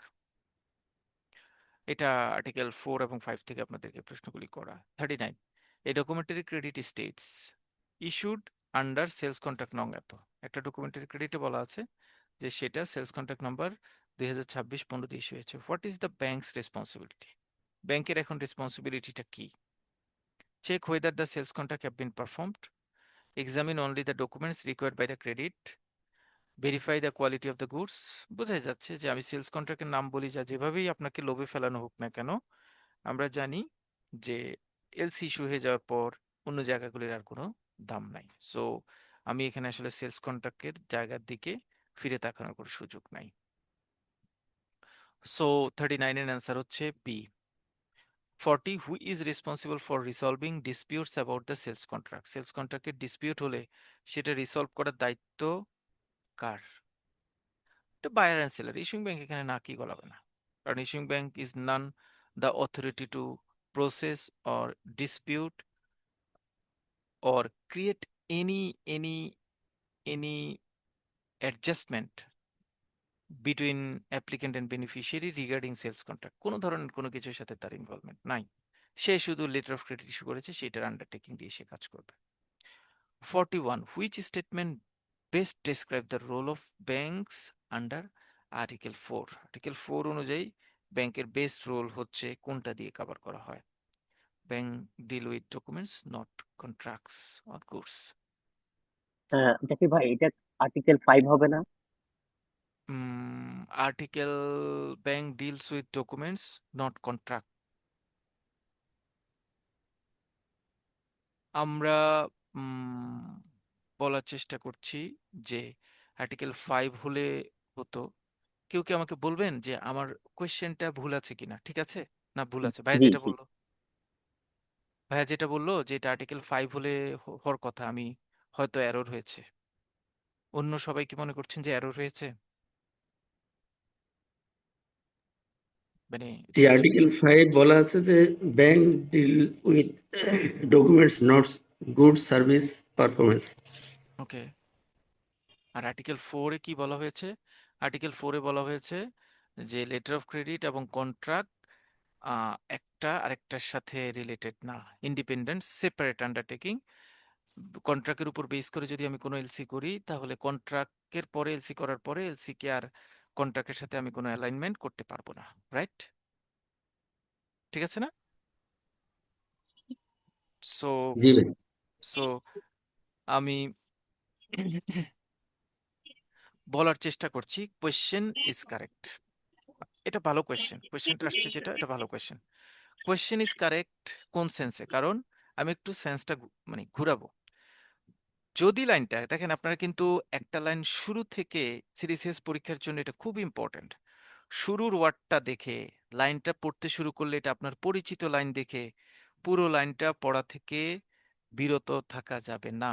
এটা বড় ক্ষতির কারণ হবে। সিরিসিএস পরীক্ষায় প্রত্যেকটা লাইন, প্রত্যেকটা ওয়ার্ড চেঞ্জ হলে আলাদা মিন করবে, আলাদা ওয়ার্ড, আলাদা মিনিং এ চলে যাবে। সো যখন আপনি কোনো লাইন পড়বেন, কোনো অ্যাক্টিভিটিস পড়বেন, আপনার মাথায় রাখবেন যে আমি এটা কমপ্লিট পড়বো, কোন কথাটার সাথে কোন কথা মিল আছে। আমরা যেটা করেছি, বা আমি যেটা করেছি, ব্যাংক ডিলস উইথ ডকুমেন্ট, এতটুকু তো আসলে আর্টিকেল 5 এর হুবহু কথা। এটা দেখার সাথে সাথে আমার মনে হয়েছে আর্টিকেল তো 5 হওয়ার কথা ছিল, কিন্তু আমি পরের অংশটুকু কিন্তু নট গুডস পারফরমেন্স অ্যান্ড আরেকটা যে ওয়ার্ড সেটা কিন্তু লিখিনি, আমি লিখছি নট কন্ট্রাক্ট। তাহলে কন্ট্রাক্টের সাথে documents related issue, document means আমি আসলে ব্যাক এন্ডে যদি লেটার অফ ক্রেডিট বলি, কন্ট্রাক্টের সাথে কন্ট্রাস্ট করে ডকুমেন্ট বা লেটার অফ ক্রেডিট রিলেটেড ইস্যুটা কোথায় বলা আছে? বলা আছে আর্টিকেল 4 এ। এই জন্য আর্টিকেল 4 ইজ কারেক্ট এই কন্ট্রাক্ট ওয়ার্ডটার জন্য। যদি আমি এখানে লিখতাম bank deals with document not goods performance অথবা যে কোনো একটা, তাহলে আর্টিকেল 5 হতো এখানে। Question number 42.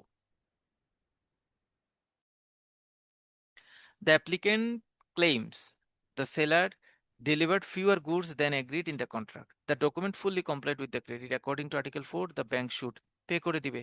গুডস কম আসছে না আসছে এটা দেখার ব্যাংক এর কোনো লাইবিলিটি নাই। Question number 43. Which of the following is not a responsibility of the issuing bank under Article 4? Article 4 অনুযায়ী ইস্যুইং ব্যাংকের রেসপন্সিবিলিটি না কোনটা? এক্সামিন ডকুমেন্ট রেসপন্সিবিলিটি, অনারে compliant presentation responsibility, determining whether the seller fulfilling the sales contract, না এটা responsibility না। So 43 এর answer হবে C. 44. A documentary credit refers to a sales contract. Does this make the bank responsible for that contract?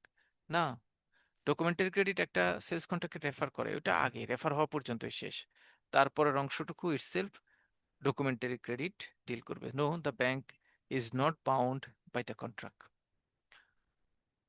45. A beneficiary presents a complying presentation under a documentary credit. Before payment is made, the applicant informs the beneficiary bank that the goods received are damaged and requested the bank to refuse payment. According to UCP 600 Article 5, which should the issuing bank do? Issuing bank সেই জায়গাটাতে কি করবে? Honor the presentation if the document complies with the credit. Which of the following is not examined by bank under Article 5? Commercial invoice, bill of lading, packing list, quality of the goods. Quality of the goods টা bank check করবেন না, কারণ এটা আসলে ব্যাংকের check করার কোনো ইখতিয়ার নাই। 47. A documentary credit requires a certificate of inspection. The certificate states that the goods passed inspection. past inspection complete করেছে। However, after shipment the buyer discovered that the goods are defective. এটাও defective বলেছি, but এটা আসলে একটা case scenario দাঁড় করেছি যে এইটা সার্টিফিকেট অনুযায়ী সেটা ঠিক আছে, বাট অরিজিনাল গুডস পাওয়ার পরে দেখা গেল যে এটা defective. According to article 5 which statement is correct? সে এইখানেও কি পেমেন্ট দিতে বাধ্য থাকবে বা পেমেন্ট দিবে? ব্যাংক শুধু গুডস মানে ব্যাংক শুধু ডকুমেন্ট ডিল করবে, গুডস নিয়ে ডিল করবে না, সো এটা আসলে তার কোনো এখতিয়ার নাই। The bank examine only the inspection certificate, not the actual condition of the goods.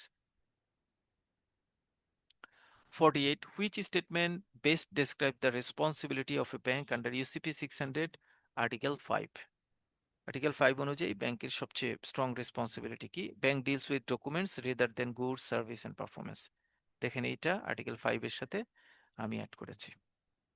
Question number 49. A beneficiary present all required document in strict compliance with the documentary credit. The applicant claims that the seller failed to provide the installation service promised under the contract. Contract installment service দেওয়ার কথা ছিল, সেইটা সে fail করেছে। কন্ট্রাক্টের একটা condition fail করেছে, but say LC অনুযায়ী document submit করেছে। According to UCP 605, how should the issuing bank respond? Issuing bank আসলে কমপ্লাইং প্রেজেন্টেশন হলে পেমেন্ট দিয়ে দিবে, কারণ ইনস্টলমেন্টটা কমপ্লাই করে নাই। এটা সেলস কন্ট্রাক্টের ক্লজ ছিল, লেটার অফ ক্রেডিটের ক্লজ কিন্তু সেটা ছিল না। So honour the complying presentation because the bank do not deal with service of performance. This one is the example of service. এইটা হচ্ছে সার্ভিসের এক্সাম্পল। মানে তিনটা ওয়ার্ড তো আমরা দেখি, deal with goods, service and performance. এটা হচ্ছে সার্ভিস। ও আমাকে বলছে যে এইটা এতদিন পর্যন্ত ঠিক থাকবে, বা এতদিন পর্যন্ত মানে আমার যদি ইনস্টলেশনের কোনো ইস্যু থাকে সেটা সে ফুলফিল করবে। আর পারফরমেন্সের এক্সাম্পল আমরা বলতে পারি যখন আমি বলবো যে কোনো একটা মেশিন 1 বছর রেজাল্ট দিবে, বাট 1 বছরের মধ্যে যদি সেটা নষ্ট হয়ে যায়, তার মানে সে পারফরমেন্স ডিটেরিয়েট করেছে বা পারফরমেন্সে মিসম্যাচ করেছে, তখন আমি সেই অনুযায়ী পারফরমেন্স ওয়ার্ডটার সাথে ওই কথাটাকে অ্যালাইন করবো। So goods, service and performance, এই তিনটা ওয়ার্ড কিন্তু কমপ্লিটলি আলাদা, এদের ইভ্যালুয়েশনও আলাদা হবে। কোয়েশ্চেন নাম্বার 5, এই কোয়েশ্চেনটা আমি স্যাম্পল বেসিসে দিয়েছি। আপনাদের সিরিসিএস পরীক্ষায় আপনাদের 2টা পার্টে পরীক্ষা হয়, আপনারা জানেন 2টা পার্টে পরীক্ষা হয়। একটা পার্ট হচ্ছে প্রথম পার্টটা, যেটা সেই পার্টে 1 থেকে 50 পর্যন্ত এমসিকিউ থাকে। ওই এমসিকিউ গুলি লিটল বিট ইজিয়ার হয়, বাট 51 থেকে 70 পর্যন্ত আপনাদের আরো 20টা এমসিকিউ থাকে। এই এমসিকিউ গুলি স্লাইডলি হার্ডার হয়, একটু বড় কম্প্রিহেন্সিভ হয়ে থাকে। তা আমরা আসলে আপনাদের এই 1 থেকে 49 পর্যন্ত যে প্রশ্নগুলি দিয়েছি সেটা আসলে সিডিসিএস মেইন পরীক্ষার 1 থেকে 50 কোয়েশ্চেনের স্ট্যান্ডার্ডে। একটা কোয়েশ্চেন শুধু আমি মানে স্ট্যান্ড অ্যালোন টাইপের কোয়েশ্চেন করেছি, যেটা একটু বড় করে কোয়েশ্চেন করেছি। সো যেটা আপনাদের সেকেন্ড পার্টে 51 থেকে 70 পর্যন্ত পরীক্ষা কোয়েশ্চেন থাকবে, সেগুলি এই টাইপের ছোট ছোট মিনি কেস স্টাডি করে প্রশ্নটা দেওয়া হবে। আমরা 15-এ বলেছি an issuing bank issues an irrevocable letter of credit containing the following clauses. The documentary credit is subject to UCP 600. Payment is subject to applicable confirming that the goods comply with sales contract number eto. Payment is subject to the applicant confirming that the goods comply with the sales contract number eto. An inspection certificate issued by the independent inspection company is required. The beneficiary presented all documents required by the credit. The inspection certificate is issued by Global Inspection Service Limited Company, a third party inspection company. ঠিক আছে, beneficiary issue করে নাই। The certificate does not state that the company is independent. Okay. Before the issuing bank complete its examination, the applicant notifies the bank that the goods are defective. মানে পুরো 1 থেকে 5 পর্যন্ত সব আর্টিকেলকে আমরা এখানে অ্যাড করেছি। The seller breaches the sales contract. The seller breaches the sales contract agreement and payment should not be made. The document otherwise constitute a complying presentation. A beneficiary এই complain ছাড়া বেনিফিশিয়ারি অন্য সকল জায়গায় ঠিকঠাকভাবে comply করেছে। In this regard আপনি as a issuing bank এটা payment করবেন কিনা বা ডকুমেন্টটাকে কমপ্লাইং প্রেজেন্টেশনের হিসেবে ডিক্লেয়ার করবেন কি না। ইয়েস, আমি কমপ্লাইং প্রেজেন্টেশনে ইস্যু করব বা ডিল করব, কারণ এতটুকু অংশ হচ্ছে আমার আনএক্সপেক্টেড ইস্যু এবং এটা রিলেভেন্ট না।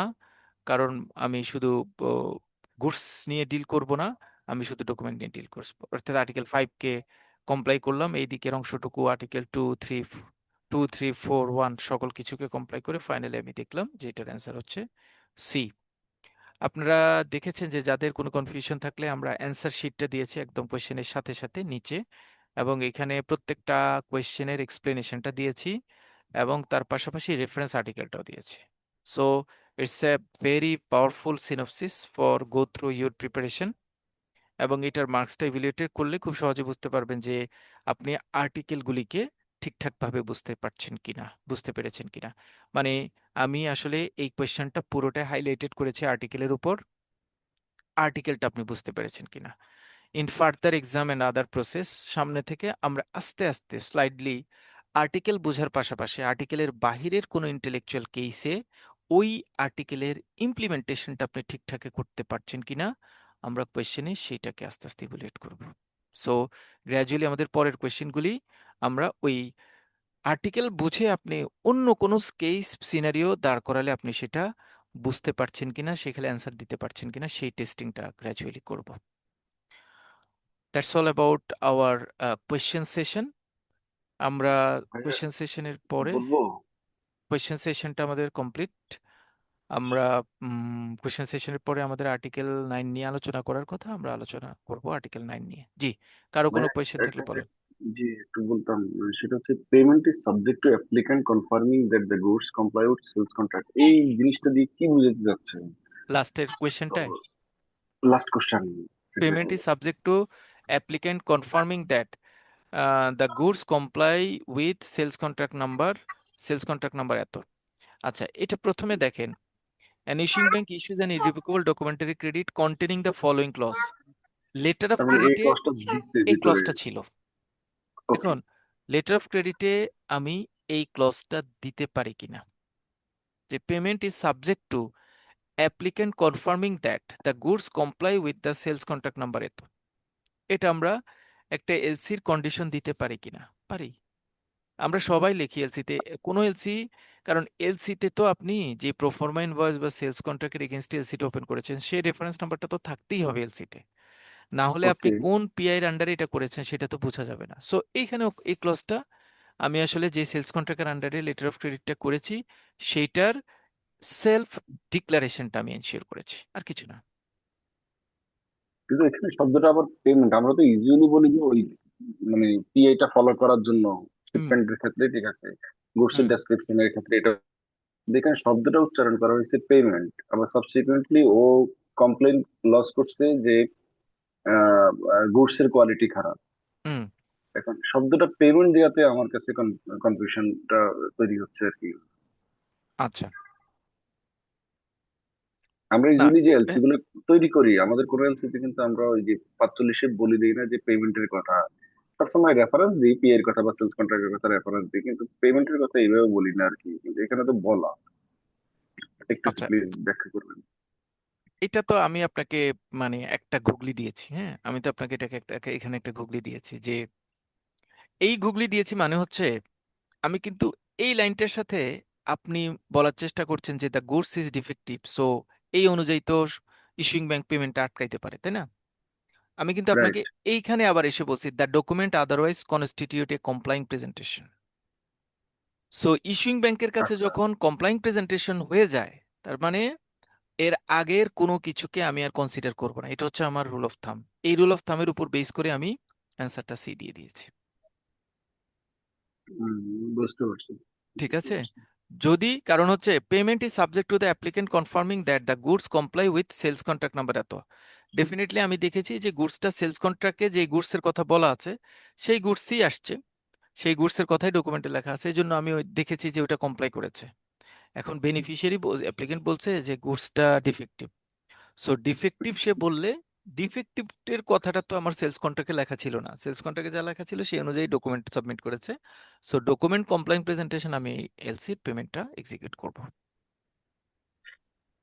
রাইট, ঠিক আছে, জি ভাই। ওকে। সো কোয়েশ্চেন আমাদের শেষ, কোয়েশ্চেনের ডিসকাশন আমাদের শেষ। থ্যাংক ইউ সো মাচ যারা এক্সাম দিয়েছেন, এবং I am very much pleased যে আপনাদের সবার পারফরমেন্সে সবার পারফরমেন্সে খুবই প্লিজড আপনাদের মার্কস, আপনাদের ইভ্যালুয়েশনের জন্য। এবং এখন পর্যন্ত অল ইউর যারা জয়েন করছেন ক্লাসে, আপনারা মানে অ্যালাইন উইথ সিডিসিএস প্রিপারেশন। এখন পর্যন্ত আর্টিকেল 5 পর্যন্ত মানে যেই ধরনের প্রিপারেশন রাখলে আপনার মানে ট্র্যাকে থাকা, জাস্ট ওই ট্র্যাকে থাকার মতো প্রিপারেশন এখন পর্যন্ত আপনার হয়েছে আর্টিকেল 5 পর্যন্ত। সো আর্টিকেল 5 পর্যন্ত, এখন আর্টিকেল 6, 7, 8 আমরা আর্টিকেল 6, 7, 8 লাস্ট ডেতে কমপ্লিট করেছিলাম আমার আমরা। একটা কোয়েশ্চেন ছিল। জি, লাস্ট ক্লাসে একটা কথা ছিল, a confirming bank is irrevocably bound to negotiate as of the time it adds its confirmation to the credit. মানে কনফার্মিং ব্যাংক কি নেগোশিয়েট করতে বাধ্য? না বাধ্য বলা হয়নি। এই একটা সেন্টেন্স ছিল কনফার্মিং ব্যাংকের আন্ডারটেকিং এর ওখানে। আচ্ছা, আমি আমি ওপেন করছি, যেটা সেন্টেন্স ছিল সেটা ওপেন করছি। 6, 7, 8।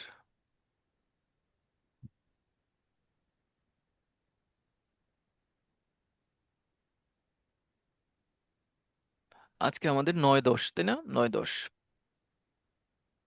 বি নাম্বার, আর্টিকেল 8-এর বি নাম্বারটা। হুম হুম, বুঝতে পেরেছি। একটু দেখাচ্ছি।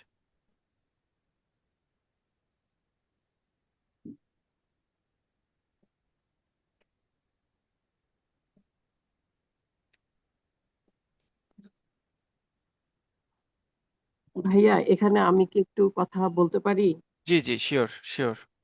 মানে আমি যতটুকু বুঝেছি এটা হচ্ছে হলো কনফার্মিং ব্যাংকের কনফার্মেশন পাওয়ার পরে বোধহয় এই জিনিসটা, তাই না? উম, আমরা, হ্যাঁ, বি তাই না? হ্যাঁ, কনফার্মেশন অ্যাড হওয়ার পরে ওই ওই ব্যাংকটা হচ্ছে হলো bound to pay. Hmm, bound to pay বোঝা যাচ্ছে, কিন্তু নেগোশিয়েট করতে কি বাধ্য মানে? আচ্ছা। A confirming bank is irrevocably bound to honor or negotiate as of the time it adds its confirmation to the credit. Confirming ব্যাংকের কাছে আপনি ডকুমেন্ট, হ্যাঁ, কনফার্মিং ব্যাংক নেগোশিয়েট করতে বাধ্য যদি কমপ্লাইং প্রেজেন্টেশন থাকে। আমি কি একটু অ্যাড করবো ভাইয়া, জি প্লিজ যদি প্লিজ। permit করেন? এখানে দুইটা শব্দ উচ্চারণ করা হচ্ছে আর্টিকেল 8-এ, একটা হচ্ছে অনার আর একটা হচ্ছে নেগোশিয়েট করার কথা। অনার দিয়ে 3টা পয়েন্ট কভার করবে। এখন আমি যদি এলসিটা ইস্যুইং ব্যাংক হিসেবে এলসিটা ইস্যু করি বাই নেগোসিয়েশন দিয়ে এলসি ইস্যু করার পরে কনফার্মিং ব্যাংক যদি ওই এলসিটা কনফার্ম করে, তাহলে কনফার্মিং ব্যাংক তো নেগোশিয়েটই করবে। সেক্ষেত্রে তো অ্যাকসেপ্টেন্স দেওয়ার বিষয় থাকতেছে না, ডেফার্ড পেমেন্টের বিষয় থাকতেছে না, সাইড পেমেন্টেরও বিষয় থাকতেছে না। তখন তো তার হাতে অপশন একটাই থাকবে, সেটা হচ্ছে ইস্যুইং ব্যাংক যেহেতু বাই নেগোসিয়েশন দিয়ে এলসি করছে, কনফার্মিং ব্যাংক সেটার উপরে কনফার্মেশন অ্যাড করছে। তো কনফার্মিং ব্যাংকের একমাত্র রোলই তো তখন নেগোশিয়েট করা। আমি কি ভুল বলছি কিনা একটু না ঠিক আছে, বলবেন? না ঠিক আছে, ঠিক আছে। নর্মালি তো স্যার ইস্যুইং ব্যাংক ফেলিউর হলে সেক্ষেত্রে কনফার্মিং ব্যাংক পেমেন্ট করে করে নর্মালি। আচ্ছা, আমরা নিশ্চিং ব্যাংক পেলোর হলে কনফার্মিং ব্যাংক পেমেন্ট করে, এইটা কনসেপ্টটা ঠিক না।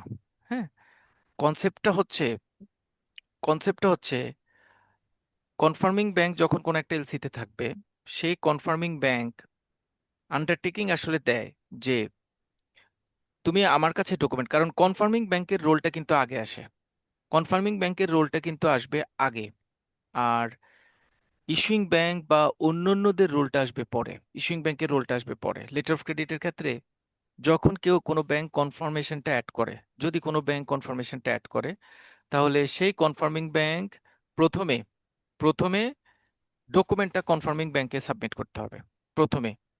কনফার্মিং ব্যাংক যদি সেটার মানে যদি কমপ্লাইং প্রেজেন্টেশন করা থাকে, তাহলে কনফার্মিং ব্যাংক সেটা পেমেন্ট দিয়ে দিবে। যদি সেটা নেগোসিয়েশনের কথা বলা থাকে, তাহলে কনফার্মিং ব্যাংক সেটা নেগোশিয়েট করে ফেলবে, সেটা নেগোশিয়েট করে ফেলবে।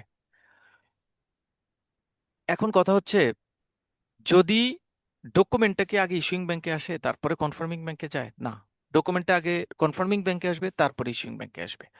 সো কনফার্মিং ব্যাংক কনফার্মেশন দেয় বেনিফিশিয়ারিকে যে আমি তোমাকে আন্ডারটেকিং দিচ্ছি, তুমি যদি আমার কাছে কমপ্লাইং প্রেজেন্টেশন সাবমিট করো তাহলে আমি তোমাকে পেমেন্ট করে দিব, এবং এই আমার আন্ডারটেকিংটা ইস্যুইং ব্যাংকের আন্ডারটেকিং থেকে কমপ্লিটলি আলাদা। তার মানে ইস্যুইং ব্যাংক যে তোমাকে রিভোকেবল আন্ডারটেকিং দিয়েছে সেটার সাথে আমার আন্ডারটেকিংটা কমপ্লিটলি আলাদা। কোনো জায়গায় বলা নাই যে ইস্যু কনফার্মিং ব্যাংকের আন্ডারটেকিংটা আগে না ইস্যুইং ব্যাংকের আন্ডারটেকিংটা আগে। সব সময় কনফার্মিং ব্যাংকের আন্ডারটেকিংটা আগে। ইভেন দো আমরা এটা আইএসপি 98 যখন পড়বো সেখানে গেলে এটা আরো ক্লিয়ার সুন্দর করে বলা আছে যে ইউসিপি 600 এর তুলনায় আইএসপি 98টা বেশি স্মার্ট। কোন অ্যাঙ্গেলে? অ্যাঙ্গেলটা হচ্ছে ইউসিপি 600 এই লাইনটা খুব ইম্পর্টেন্ট আপনাদের জন্য। ইউসিপি 600 অনুযায়ী যদি কোনো ডকুমেন্ট কনফার্মিং ব্যাংকে দেওয়া হয় এবং কনফার্মিং ব্যাংক যদি এটা ডিসক্রিপেন্স বা অন্য কোনো ইস্যুর কারণে ডকুমেন্টটা নেগলেক্ট করে, অ্যাভয়েড করে, ডকুমেন্টটা ডেফিনেটলি চলে যাবে ইস্যুইং ব্যাংকে। ইস্যুইং ব্যাংক সেই ডকুমেন্টটা যদি কমপ্লেইন প্রেজেন্টেশন পায় এবং সে যদি পেমেন্ট দিতে চায় সে পেমেন্ট দিতে পারবে। কনফার্মিং ব্যাংকের হাত দিয়ে কোনো একটা ডকুমেন্ট যখন ইস্যুইং ব্যাংকে চলে যায়, ইস্যুইং ব্যাংক থেকে সেই ডকুমেন্টটা আর কনফার্মিং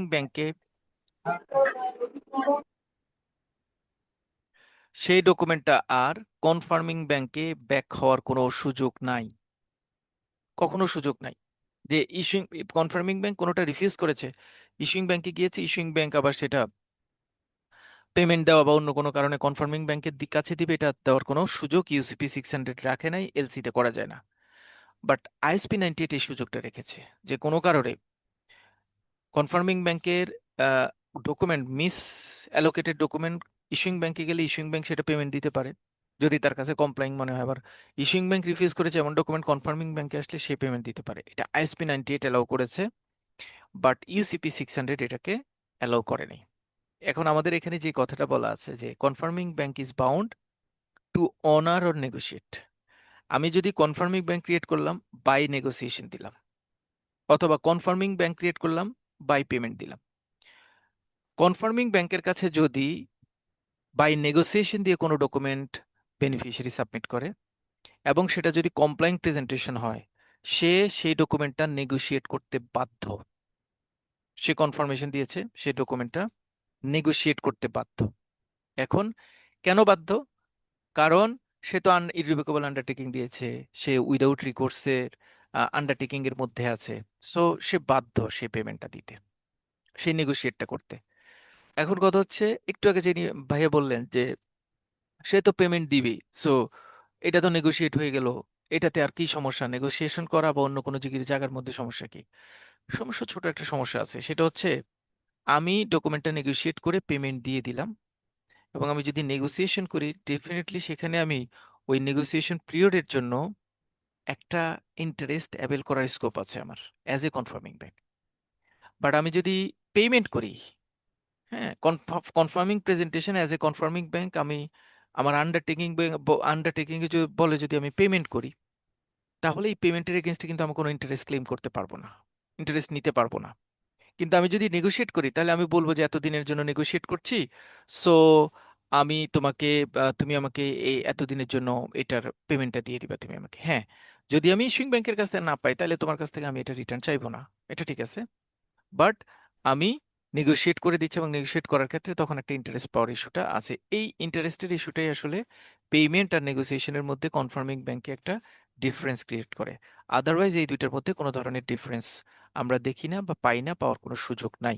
কারণ কনফার্মিং ব্যাংক ইটসেলফ অলওয়েজ যে কোনো ডকুমেন্ট কমপ্লেইন প্রেজেন্টেশন হলেই সে পেমেন্ট দিতে বাধ্য, নেগোসিয়েশন ইনস্ট্রাকশন থাকলে সে সেটাও করতে বাধ্য।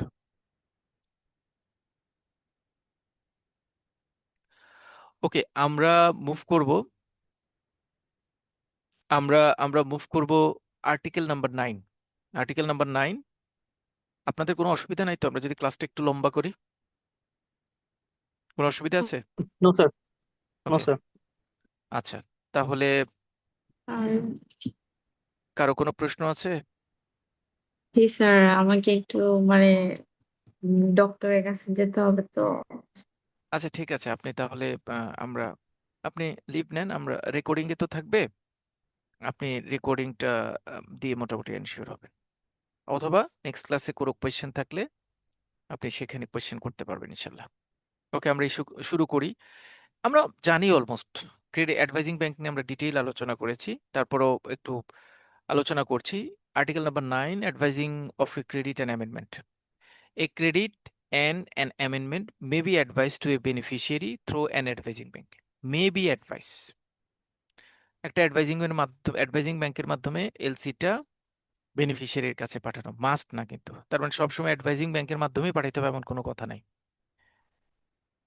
কোনো ইস্যুইং ব্যাংক যদি মনে করে সরাসরি এলসিটা বেনিফিশিয়ারির কাছে পাঠাবে, তাও পারে, কোনো সমস্যা না। কিন্তু একটা কান্ট্রি, একটা দেশ আর একটা দেশ বিভিন্ন মানে কান্ট্রি জুরিসডিকশনের রেগুলেশনসের জন্য সে সেটা করে না, বাট এটা পারে। মানে ইউসিপি কিন্তু এটা ওপেন রেখেছে। An advising bank that is not a confirming bank advise the credit and an amendment without any undertaking to honor or negotiate. যে ব্যাংকটা অ্যাডভাইস করবে এলসিটা, সে এলসিটা শুধু অ্যাডভাইস করবে। সে নমিনেটেড ব্যাংকেরও তার সেখানে রোল নাই, কনফার্মিং ব্যাংকেরও রোল নাই। সে সেখানে কোনো ধরনের অনার বা নেগোসিয়েশন করার কোনো আন্ডারটেকিংও সে সেখানে দেয় না। একটা letter of credit beneficiary applicant contract করে দিয়েছে, ইস্যুইং ব্যাংক সেই এলসিটা এই ব্যাংকের মাধ্যমে বেনিফিশিয়ারির কাছে পাঠিয়েছে। সো ইনি হচ্ছেন অ্যাডভাইজিং ব্যাংক। সুইফটে যদি আমরা জানি, যেটা সেন্ডার ব্যাংক সেটা হচ্ছে ইস্যুইং ব্যাংক, রিসিভার ব্যাংক হচ্ছে অ্যাডভাইজিং ব্যাংক। যেমন এই এলসিটার একদম এলসি শুরুতে সেন্ডার এবং রিসিভার ইনফরমেশনে ইস্যুইং ব্যাংক এবং অ্যাডভাইজিং ব্যাংকের ইনফরমেশনটা থাকে। B, by advising the credit or amendment, the advising bank signifies that it has satisfied itself as to the apparent authenticity of the credit or amendment, and that the advice accurately reflects the terms and conditions at the credit or amendment received.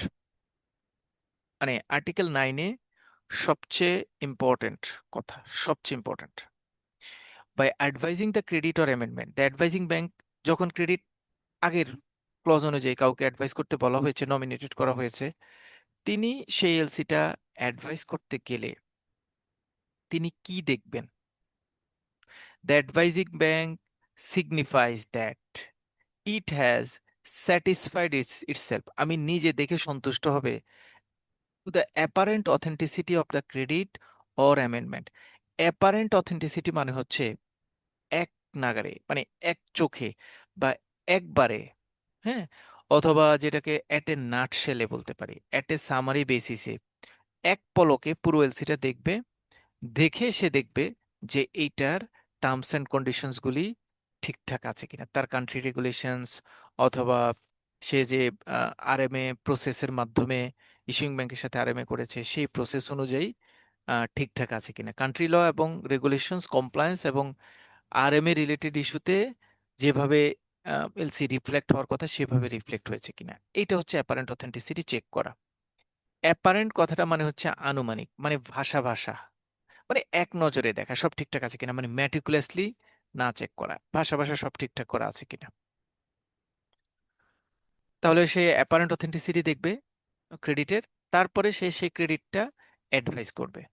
Advice করার সময় credit সে যা পেয়েছে সেইটাকে হুবহু advice করবে, একদম reflect without any error, সে সেটা বেনিফিশিয়ারির কাছে অ্যাডভাইস করবে। তাহলে এলসি ইস্যু হয় 710 দিয়ে। এই এলসিটা যখন অ্যাডভাইজিং ব্যাংকের কাছে যায় তখন এই অ্যাডভাইজিং ব্যাংক এলসির সকল টার্মস এন্ড কন্ডিশনস বা সকল ইস্যুকে একত্র করে সেটা একটা নতুন এলসি ফরম্যাট ক্রিয়েট করে, সেটা হয় 710 ফরম্যাট। এই 710 ফরম্যাটটা দিয়ে সে সেই এলসিটা সাধারণত তার অ্যাডভাইস থ্রো ব্যাংক বা অন্য কারো ব্যাংকের কাছে সে সেটা অ্যাডভাইস করে। সো দুইটা কথা, একটা হচ্ছে অ্যাপারেন্ট অথেন্টিসিটি চেক করবে এবং এলসির মেইন এলসির টার্মস অ্যান্ড কন্ডিশনসগুলি অ্যাডভাইজিং এলসিতে প্রপার ওয়েতে রিফ্লেক্ট করেছে কিনা সেটা সে এনশিওর করবে। An advising bank may utilize the service of another bank. Advising bank চাইলে এই সার্ভিসটা, তার যদি কোনো প্রয়োজন হয়, সে এই সার্ভিসটা অন্য কোনো ব্যাংকের মাধ্যমে প্রোভাইড করতে পারে বা সার্ভিস নিতে পারে। ধরেন অ্যাডভাইজিং ব্যাংকের সাথে ইস্যুইং ব্যাংকের আরএমএ আছে, অ্যাডভাইজিং ব্যাংকের সাথে বেনিফিশিয়ারি আরএমএ নাই, অথবা বেনিফিশিয়ারি অন্য কোনো ব্যাংকের মাধ্যমে এলসি নিতে চাচ্ছে এবং এলসিতে অ্যাডভাইস থ্রোর করে অন্য কোনো ব্যাংকের কথা বলা আছে, তাহলে সেই ব্যাংকের নাম হবে second advising bank to advise the credit and amendment to the beneficiary. Advising bank চাইলে অন্য কোনো ব্যাংকের সুবিধা অর্থাৎ সেকেন্ড অ্যাডভাইজিং ব্যাংককে এই এলসিতে অ্যাড করতে পারে। By advising the credit or amendment, the second advising bank also, second advising bank also মূল এলসিটার অ্যাপারেন্ট অথেন্টিসিটিটা চেক করবে এবং যে এলসিটা সে বেনিফিশিয়ারির কাছে ট্রান্সফার করবে সেটার মধ্যে মূল এলসিটা অর্থাৎ সে অ্যাডভাইজিং ব্যাংক থেকে যে এলসিটা পেয়েছে সেই এলসিটার টার্মস অ্যান্ড কন্ডিশনসগুলি প্রপার ওয়েতে রিফ্লেক্ট করেছে কিনা সেটা সে কনফার্ম করবে। সো সেকেন্ড অ্যাডভাইজিং ব্যাংক অথবা অ্যাডভাইস থ্রু ব্যাংক এটা আসলে সেকেন্ড লেয়ারে ক্রিয়েট হয়। তার রোলটাও অ্যাডভাইজিং ব্যাংকের মতো, সেও দুইটা জিনিস চেক করবে, অ্যাপারেন্ট অথেন্টিসিটিটা চেক করবে এবং এলসি টার্মস অ্যান্ড কন্ডিশনসগুলি প্রপার ওয়েতে রিফ্লেক্ট করেছে কিনা সে সেটা এনশিওর করবে। কোনো প্রশ্ন ছিল?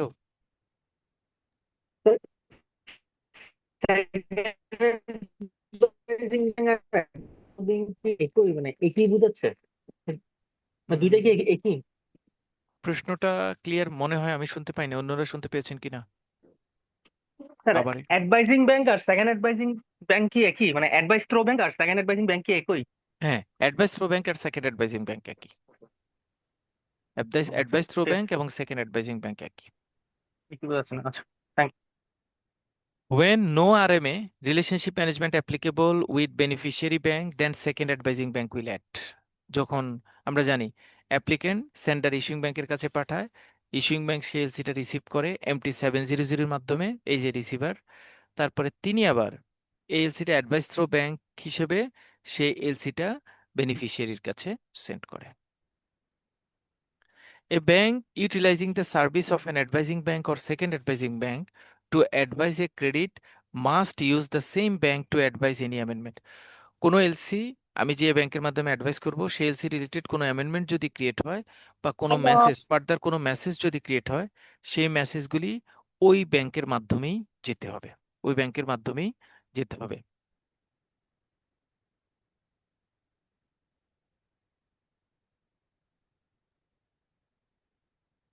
ওই ব্যাংকের মাধ্যমে যেতে হবে, এইটা খুব জরুরি, ইম্পর্টেন্ট, জরুরি বার্তা।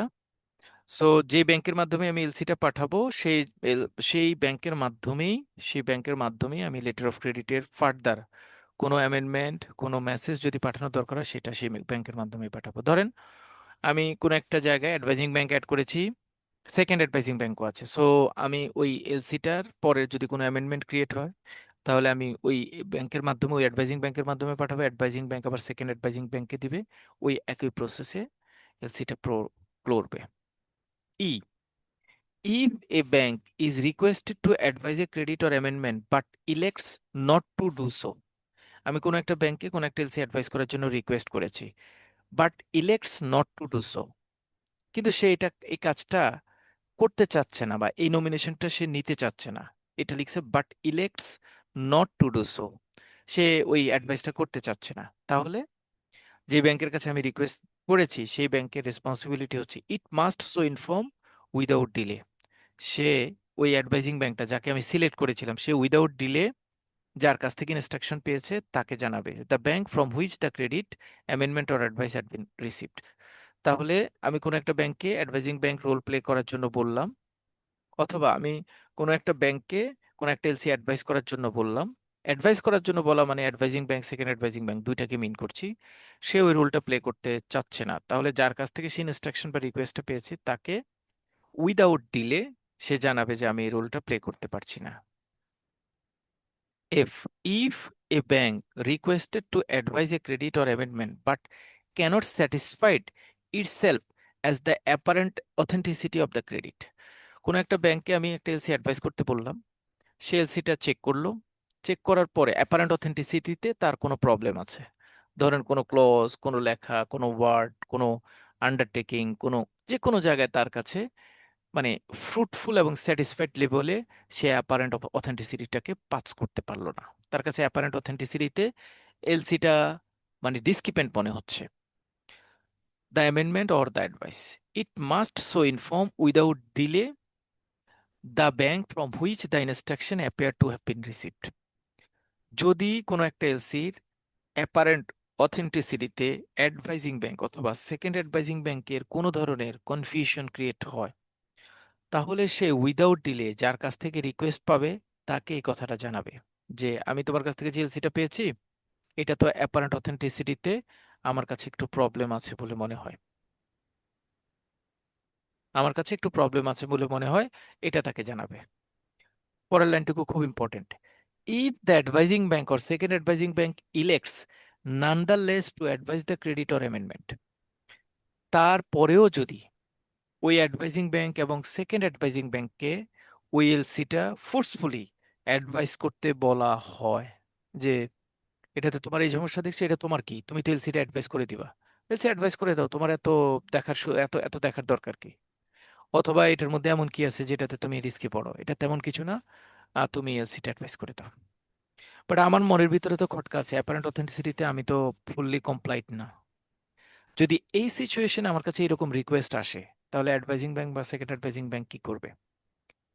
এবার সে কি করবে? It must inform the beneficiary or second beneficiary bank that it has not been able to satisfy itself as the apparent authenticity of the credit, the amendment or the advice. এখন বলা হচ্ছে যে প্রথমে আমি যার কাছ থেকে রিকোয়েস্ট পেয়েছি তাকে আমি জানিয়েছি যে অ্যাপারেন্ট অথেন্টিসিটি আমার কাছে স্যাটিসফাইড না, এখন আমি কি করব, তুমি এটাকে আমাকে মডিফাই করে দাও। ইস্যুইং ব্যাংক আমাকে জানালো যে এটা মডিফাই করা যাবে না, তোমার অ্যাপারেন্ট অথেন্টিসিটি নিয়ে এখানে ঝামেলা হওয়ার কিছু নাই, এটা আমি এলসি আন্ডারটেকিং দিচ্ছি, আমি পেমেন্ট দিব, তুমি যে অবস্থায় আছো সে অবস্থায় তুমি এলসিটা অ্যাডভাইস করে দাও। এবার আমি সেই এলসিটা অ্যাডভাইস করে যখন দিতে যাব, আমি তো একটা আমার কাছে অ্যাপারেন্ট অথেন্টিসিটির গ্যাপ আছে, এবার আমি অ্যাপ্লিকেন্ট বেনিফিশিয়ারিকে এটা জানাবো। অথবা আমি যদি অ্যাডভাইজিং ব্যাংক হই তাহলে আমি সেকেন্ড অ্যাডভাইজিং ব্যাংকে জানাবো যে আমি এলসিটা তোমার কাছে অ্যাডভাইস করেছি, হাউএভার এই এলসিটার অ্যাপারেন্ট অথেন্টিসিটিতে আমি স্যাটিসফাইড ছিলাম না, on request of issuing bank আমি তোমার কাছে এলসিটা অ্যাডভাইস করছি। সেম অ্যাডভাইজিং ব্যাংক যদি সেকেন্ড অ্যাডভাইজিং ব্যাংকের কাছে পাঠায়, সেও বলবে যে আমার কাছে এলসিটার অ্যাপারেন্ট অথেন্টিসিটিতে আমি স্যাটিসফাইড ছিলাম না, on request of issuing bank আমি তোমার কাছে এলসিটা অ্যাডভাইস করছি, অথবা on request of issuing bank advising bank আমি তোমার কাছে এলসিটা অ্যাডভাইস করছি। সে বেনিফিশিয়ারিকেও তখন এই জায়গাটাতে ইনফর্ম করবে। সো নর্মাল ওয়েতে অ্যাপারেন্ট অথেন্টিসিটি ঠিকঠাক থাকলে সে LC terms and conditions reflect করে এলসিটা ট্রান্সফার করে দিবে। যদি কোনো জায়গায় লাস্টের টুকুতে বলা হয়েছে, লাস্টের দুইটা পয়েন্টে যদি কোনো জায়গায় অ্যাডভাইস করতে বলা হয়েছে সে অ্যাডভাইস করতে চাচ্ছে না, আইদার অ্যাডভাইজিং ব্যাংক অথবা সেকেন্ড অ্যাডভাইজিং ব্যাংক, সে যার কাছ থেকে রিকোয়েস্ট পাবে, যেমন অ্যাডভাইজিং ব্যাংক রিকোয়েস্ট পায় ইস্যুইং ব্যাংকের কাছ থেকে, সে ইস্যুইং ব্যাংকে জানাবে। সেকেন্ড অ্যাডভাইজিং ব্যাংক রিকোয়েস্ট পায় অ্যাডভাইজিং ব্যাংকের কাছ থেকে, সে অ্যাডভাইজিং ব্যাংকে জানাবে। পরীক্ষায় প্রশ্ন আসে যে সেকেন্ড অ্যাডভাইজিং ব্যাংক কি ইস্যুইং ব্যাংকে জানাতে পারবে? না, জানাতে পারবে না, কারণ সেকেন্ড অ্যাডভাইজিং ব্যাংকের সাথে রেগুলেশনস অনুযায়ী কোনো আরএমএ থাকে না ইস্যুইং ব্যাংকের। সো ইস্যুইং ব্যাংকে সে জানানোর কোনো এখতিয়ার নাই, সে জানাবে সেকেন্ড অ্যাডভাইজিং ব্যাংকের কাছে যে আমি এলসিটা অ্যাডভাইস করতে পারছি না। শেষ। এখন আমি অ্যাপারেন্ট অথেন্টিসিটিতে ক্লিয়ার না, এ অবস্থায় আমি আমার যে প্রিভিয়াস পার্টি তাকে আমি জানালাম যে এলসিটা আমি অ্যাডভাইস করতে চাচ্ছি না, কারণ এটাতে আমি অ্যাপারেন্ট অথেন্টিসিটিতে স্যাটিসফাইড না। সে আমাকে বললো যে না, তুমি এলসিটা অ্যাডভাইস করে দাও, কোনো সমস্যা নাই। এই অবস্থায় আমি যদি এলসিটা অ্যাডভাইস করি, তাহলে এবার আমি বেনিফিশিয়ারিকেও অথবা আমি যার কাছে এলসিটা অ্যাডভাইস করব তাকে এই ক্লজটা রিফ্লেক্ট করে দিব। দিস ইজ ফার্স্ট টাইম আমি, আগেরটুকু আমাকে বলছে আমি প্রিভিয়াস পার্টিকে জানাবো শুধু, আর এখন আমাকে বলছে আমি পরের পার্টিকেও জানাবো। সেটা যদি অ্যাডভাইজিং ব্যাংক হয় তাহলে তিনি সেকেন্ড অ্যাডভাইজিং ব্যাংকে জানাবেন, যদি সেকেন্ড অ্যাডভাইজিং ব্যাংক হয় তাহলে তিনি বেনিফিশিয়ারিকে জানাবেন যে আমি এলসিটা অ্যাপারেন্ট অথেন্টিসিটি মিস করে আমি এলসিটা তোমার কাছে অ্যাডভাইস করেছি। এখানে অ্যাডভাইজিং ব্যাংক কিভাবে রোল প্লে করে, কোথায় কি আছে সেটার কথা বলা আছে। That's all about article 9। কারো কোনো প্রশ্ন আছে আর্টিকেল 9 নিয়ে? Any question? আচ্ছা ভাইয়া, তাহলে ফার্স্ট অ্যাডভাইজিং ব্যাংক অথবা সেকেন্ড অ্যাডভাইজিং ব্যাংক কারো কোনো কনফিউশন ক্রিয়েট হোক বা না হোক, এভাবে তারা রেলিভেন্ট পার্টিকে জানাবে, তারপরেও মানে তারা এলসি অ্যাডভাইস করতে বাধ্য, এলসি তাকে অ্যাডভাইস করতেই হবে, না, ব্যাপারটা কি এরকম? না, ব্যাপারটা এরকম না। কখনো কনফার্মিং ব্যাংক এবং ইস্যুইং ব্যাংক ছাড়া কেউ কোনো কাজে ফোর্সফুলি বাধ্য না। সে যদি অ্যাপারেন্ট অথেন্টিসিটি তার চেকিং সে কনফার্ম না, ইস্যুইং ব্যাংক তাকে বলছে এটা নিয়ে তোমার কনভিন্স হওয়ার কোনো দরকার নেই, আমি তোমাকে অ্যাসিওর করছি এটা নিয়ে কোনো সমস্যা হবে না, তুমি এলসিটা অ্যাডভাইস করো। সে তার কান্ট্রি রেগুলেশনস অন্য অন্য জায়গাগুলিতে দেখছে যে ঠিক আছে এটা অ্যাডভাইস করতে তার কোনো সমস্যা না। মানে হয় না প্রথমবারে করবে না কোনো একটা কাজ, আমি রিকোয়েস্ট করলাম প্রথমবারে হুম। প্রথমবারে থেকে করলো আমি না, এখন চলে দ্বিতীয়বারে যাব। আমি এখন দ্বিতীয়বারে আমি এখন করবো তো। এটার অপশনটা আসে কোনটা? লিভটা দিলে হয়? সরি আপু,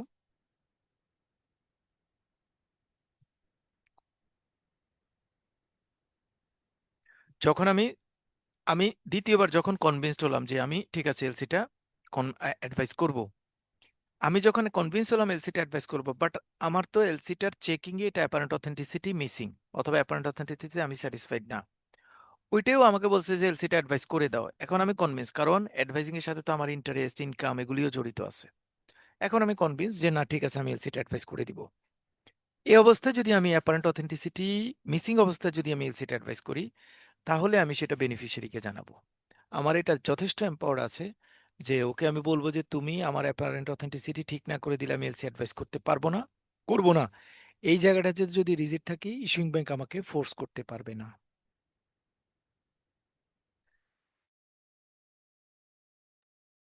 কারণ এটাতে স্যার সবসময় থাকা অ্যাপারেন্ট যায় না। অথেন্টিসিটির ক্ষেত্রে যেমন কি কি বিষয় কনসিডার করতে হবে? যেমন জি, স্যার অ্যাপারেন্ট অথেন্টিসিটির ক্ষেত্রে মানে সাধারণত কি কি বিষয় কনসিডার করা হয়? মেইনলি অ্যাপারেন্ট অথেন্টিসিটির ক্ষেত্রে ধরেন শিপমেন্ট এক্সপায়ারি ডেট, এটা অ্যাডভাইজিং ব্যাংকের কোনো কাজ না, এটা অ্যাপ্লিকেন্ট বেনিফিশিয়ারি ইস্যুইং ব্যাংক ঠিক করেছে। ওকে, প্রোডাক্টের যে ডেসক্রিপশন, এটা এটাতে ফুললি অ্যাডভাইজিং ব্যাংকের কোনো রিস্ক অ্যান্ড রেসপন্সিবিলিটি না। এখন ধরেন একটা কাজ হলো প্রোডাকশনের ক্ষেত্রে ডেসক্রিপশন অফ গুডসে আপনি 1 মেট্রিক টন তেল আনবেন, 1 মেট্রিক টন তেলের দাম হচ্ছে $5,000। সো এলসি ভ্যালু আপনি লিখছেন $6,000, আপনি লিখছেন 1 মেট্রিক টন তেল আনবেন এবং ওই 1 মেট্রিক টন তেলের দাম হচ্ছে $5,000। ডেসক্রিপশন অফ গুডসে লিখছেন 1 মেট্রিক টন তেলের দাম $5,000, তাহলে এটা দুইটা কন্ট্রাডিক্টরি হয়ে গেল না? এলসির একটা ক্লজে আপনি লিখছেন ভ্যালু 6,000 আর ডেসক্রিপশন অফ গুডসে লিখছেন 5,000, এটা তো কন্ট্রাডিক্টরি না? এটা তার অ্যাপারেন্ট অথেন্টিসিটিতে বাঁচবে, 1 নম্বর। 2 নম্বর হচ্ছে স্যার এই ক্ষেত্রে কান্ট্রি যদি রেগুলেশনস। কান্ট্রি রেগুলেশনস থাকে, কান্ট্রি রেগুলেশনস এর কোনো জায়গায় যদি মানে এম্পাওয়ার্ড করা থাকে, সে ফর এক্সাম্পল হতে পারে যে এই ব্যাংকের এলসি আমরা আমাদের দেশে অ্যাডভাইস করব না, কান্ট্রি রেগুলেশনস আপনার কিছু করার নাই। আবার হতে পারে যে এমএল পার্সপেক্টিভের ইস্যু থাকতে পারে, যে যে কাস্টমার অ্যাপ্লিকেন্ট বেনিফিশিয়ারি রিলিভেন্ট পার্টির কথা বলা হয়েছে তাদেরকে সিস্টেমে কোনো কারণে এএমএল ইস্যুতে সাসপিশিয়াস মনে হচ্ছে না। আবার এমন হতে পারে যেমন এলসিতে আমি অনেকগুলি ডকুমেন্টেশন চাই, এই ফাইটোস্যানিটারি সার্টিফিকেট ইত্যাদি ইত্যাদি, এগুলি আসলে অ্যাডভাইজিং ব্যাংকের চেকিং এর ইস্যু না, কারণ ও কোন ডকুমেন্ট চাচ্ছে এটা আমি চেক করে এই ডকুমেন্ট দিব কি দিবে না, এটা রাখবো কি রাখবো না, এটা এম্পাওয়ার্ড করার আমার আসলে দায়িত্ব না। So country regulations, AML perspective এবং বেসিক বেসিক যে ইনফরমেশন আছে সেই ইনফরমেশনগুলি যদি গ্যাপ হয় সেগুলি, যেমন অ্যাপ্লিকেন্টের আপনি উপরে দিয়েছেন অ্যাপ্লিকেন্টের address China, Hong Kong, China, Shanghai এরকম, নিচে কোনো একটা জায়গায় অ্যাপ্লিকেন্টের অ্যাড্রেস দিয়েছেন অন্য জায়গায়, তাহলে অ্যাপ্লিকেন্টের অ্যাড্রেস দুই জায়গায়, এটা তো ডেফিনেটলি আপনার কাছে মনে হবে গরমিল, যে না এটা আমি করব কেন, এটা করাটা ঠিক না, এটা মানে আমার কাছে কনফিউশন মনে হচ্ছে। এখন ধরেন আমি এলসির বেনিফিশিয়ারি ডিটেইলে দেখলাম অ্যাড্রেস হচ্ছে 39 সাংহাই চায়না, আর ভিতরে কোনো একটা জায়গায় আমি লিখছি এলসি এলসির অ্যাপ্লিকেন্টের বেনিফিশিয়ারির অ্যাড হচ্ছে 47 সাংহাই চায়না, দুইটা অ্যাড্রেস মিসম্যাচ। আমি অ্যাপ্লিকেন্টকে ইস্যুইং ব্যাংকে বললাম যে এটা আমার কাছে অ্যাপারেন্ট অথেন্টিসিটির গ্যাপ মনে হচ্ছে, তুমি কি বলো? তখন ও বলবে, ইস্যুইং ব্যাংক ধরেন আমাকে বললো যে তুমি এটাকে মানে প্রথম পার্টে যেটা বলা আছে সেই অ্যাড্রেসটাকে ট্রিট করো, নিচের পার্টের অ্যাড্রেসটাকে তুমি রং ট্রিট করো। খেয়াল করবেন কথাটা, দ্বিতীয় পার্টের অ্যাড্রেসটাকে তুমি রং ট্রিটমেন্ট করো, মানে এটা মানে রংলি মেনশন করা হয়েছে। অ্যাডভাইজিং ব্যাংক কি নিচের অ্যাড্রেসটা তাহলে বাদ দিয়ে এলসিটা অ্যাডভাইস করবে? না, অ্যাডভাইজিং ব্যাংকের এলসি অ্যাডভাইসের কন্ডিশন হচ্ছে সে পুরো এলসির A to Z তার নতুন অ্যাডভাইজিং এলসিটাতে রিফ্লেক্ট করতে হবে। তার মানে নিচের যে বেনিফিশিয়ারি রং অ্যাড্রেসটা দেওয়া হয়েছে সেই অ্যাড্রেসটাকেও সে রিফ্লেক্ট করবে তার অ্যাডভাইজিং এলসিটাতে। এখন যখন নিচের অংশটুকু রিফ্লেক্ট করবে আলটিমেটলি বেনিফিশিয়ারির কাছেও তো এখন কনফিউশন ক্রিয়েট হবে যে কি রে, বেনিফিশিয়ারির উপরের একটা অ্যাড্রেস নিচের অ্যাড্রেস, আমি বেনিফিশিয়ারি না 47 সাংহাইতে যে থাকে অন্য কোনো বেনিফিশিয়ারি। ঠিক এই অবস্থায় ইস্যুইং অ্যাডভাইজিং ব্যাংক বেনিফিশিয়ারিকে বা সেকেন্ড বেনিফিশিয়ারিকে জানাবে যে আমার অ্যাড্রেস জনিত বেনিফিশিয়ারি অ্যাড্রেস জনিত ইস্যুতে অ্যাপারেন্ট অথেন্টিসিটিতে একটা গ্যাপ ছিল। ইস্যুইং ব্যাংক আমাকে কনফার্ম করেছে নিচের অংশটা আসলে রং অ্যাড্রেস, উপরের অ্যাড্রেসটাকে ফাইনাল অ্যাড্রেস হিসেবে ট্রিট করার জন্য। This is for your information. এই করে সে হচ্ছে এলসিটা অ্যাডভাইস করবে। এইটা হচ্ছে অ্যাপারেন্ট অথেন্টিসিটি চেকিং, এবং কোনো কারণে কোনো গ্যাপ হলে সেইটার মুভমেন্ট বা প্রসেসিং করা। ঠিক আছে?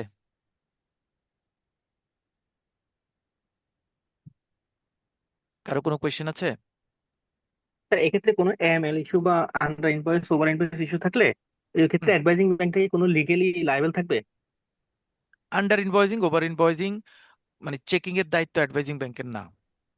সে হচ্ছে কোর জিনিসগুলি চেক করবে, কোর জিনিসগুলি, যে জিনিসগুলি তার ঠিকানা, নাম, তারপরে হচ্ছে ভ্যালু, এগুলি চেক করবে সে। আন্ডার ইনভয়েসিং ওভার ইনভয়েসিং বা এটা কোন শিপমেন্ট হচ্ছে, টার্মস এন্ড কন্ডিশনস গুলি ঠিক আছে কিনা, এগুলি চেক করা অ্যাডভাইজিং ব্যাংকের দায়িত্ব না।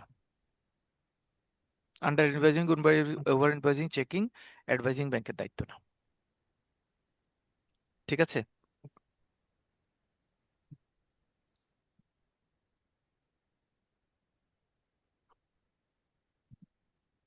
স্যার আমার একটা বিষয় বলার ছিল। জি।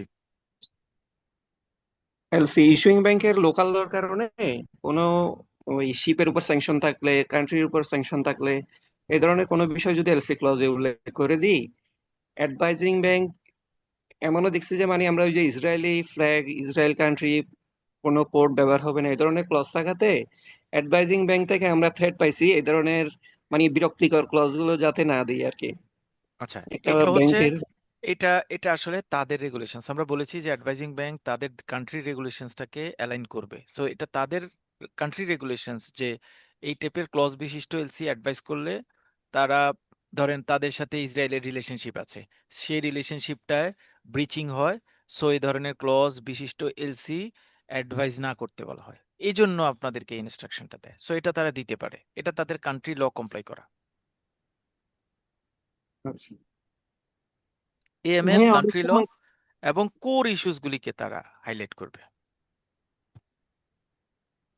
জি আপু বলেন। হ্যাঁ হ্যাঁ, ওই যে ডিসক্রিপেন্ট ইসের সময়, ডকুমেন্টের সময় অনেক সময় ওই যে একটা ক্লজ দেয়া হয় যে বিল অফ এন্ট্রি পাওয়ার পরে পেমেন্ট দেয়া হবে, এই ক্লজটাও অনেক সময় উইথড্র করতে বলে, এগুলো মানে না।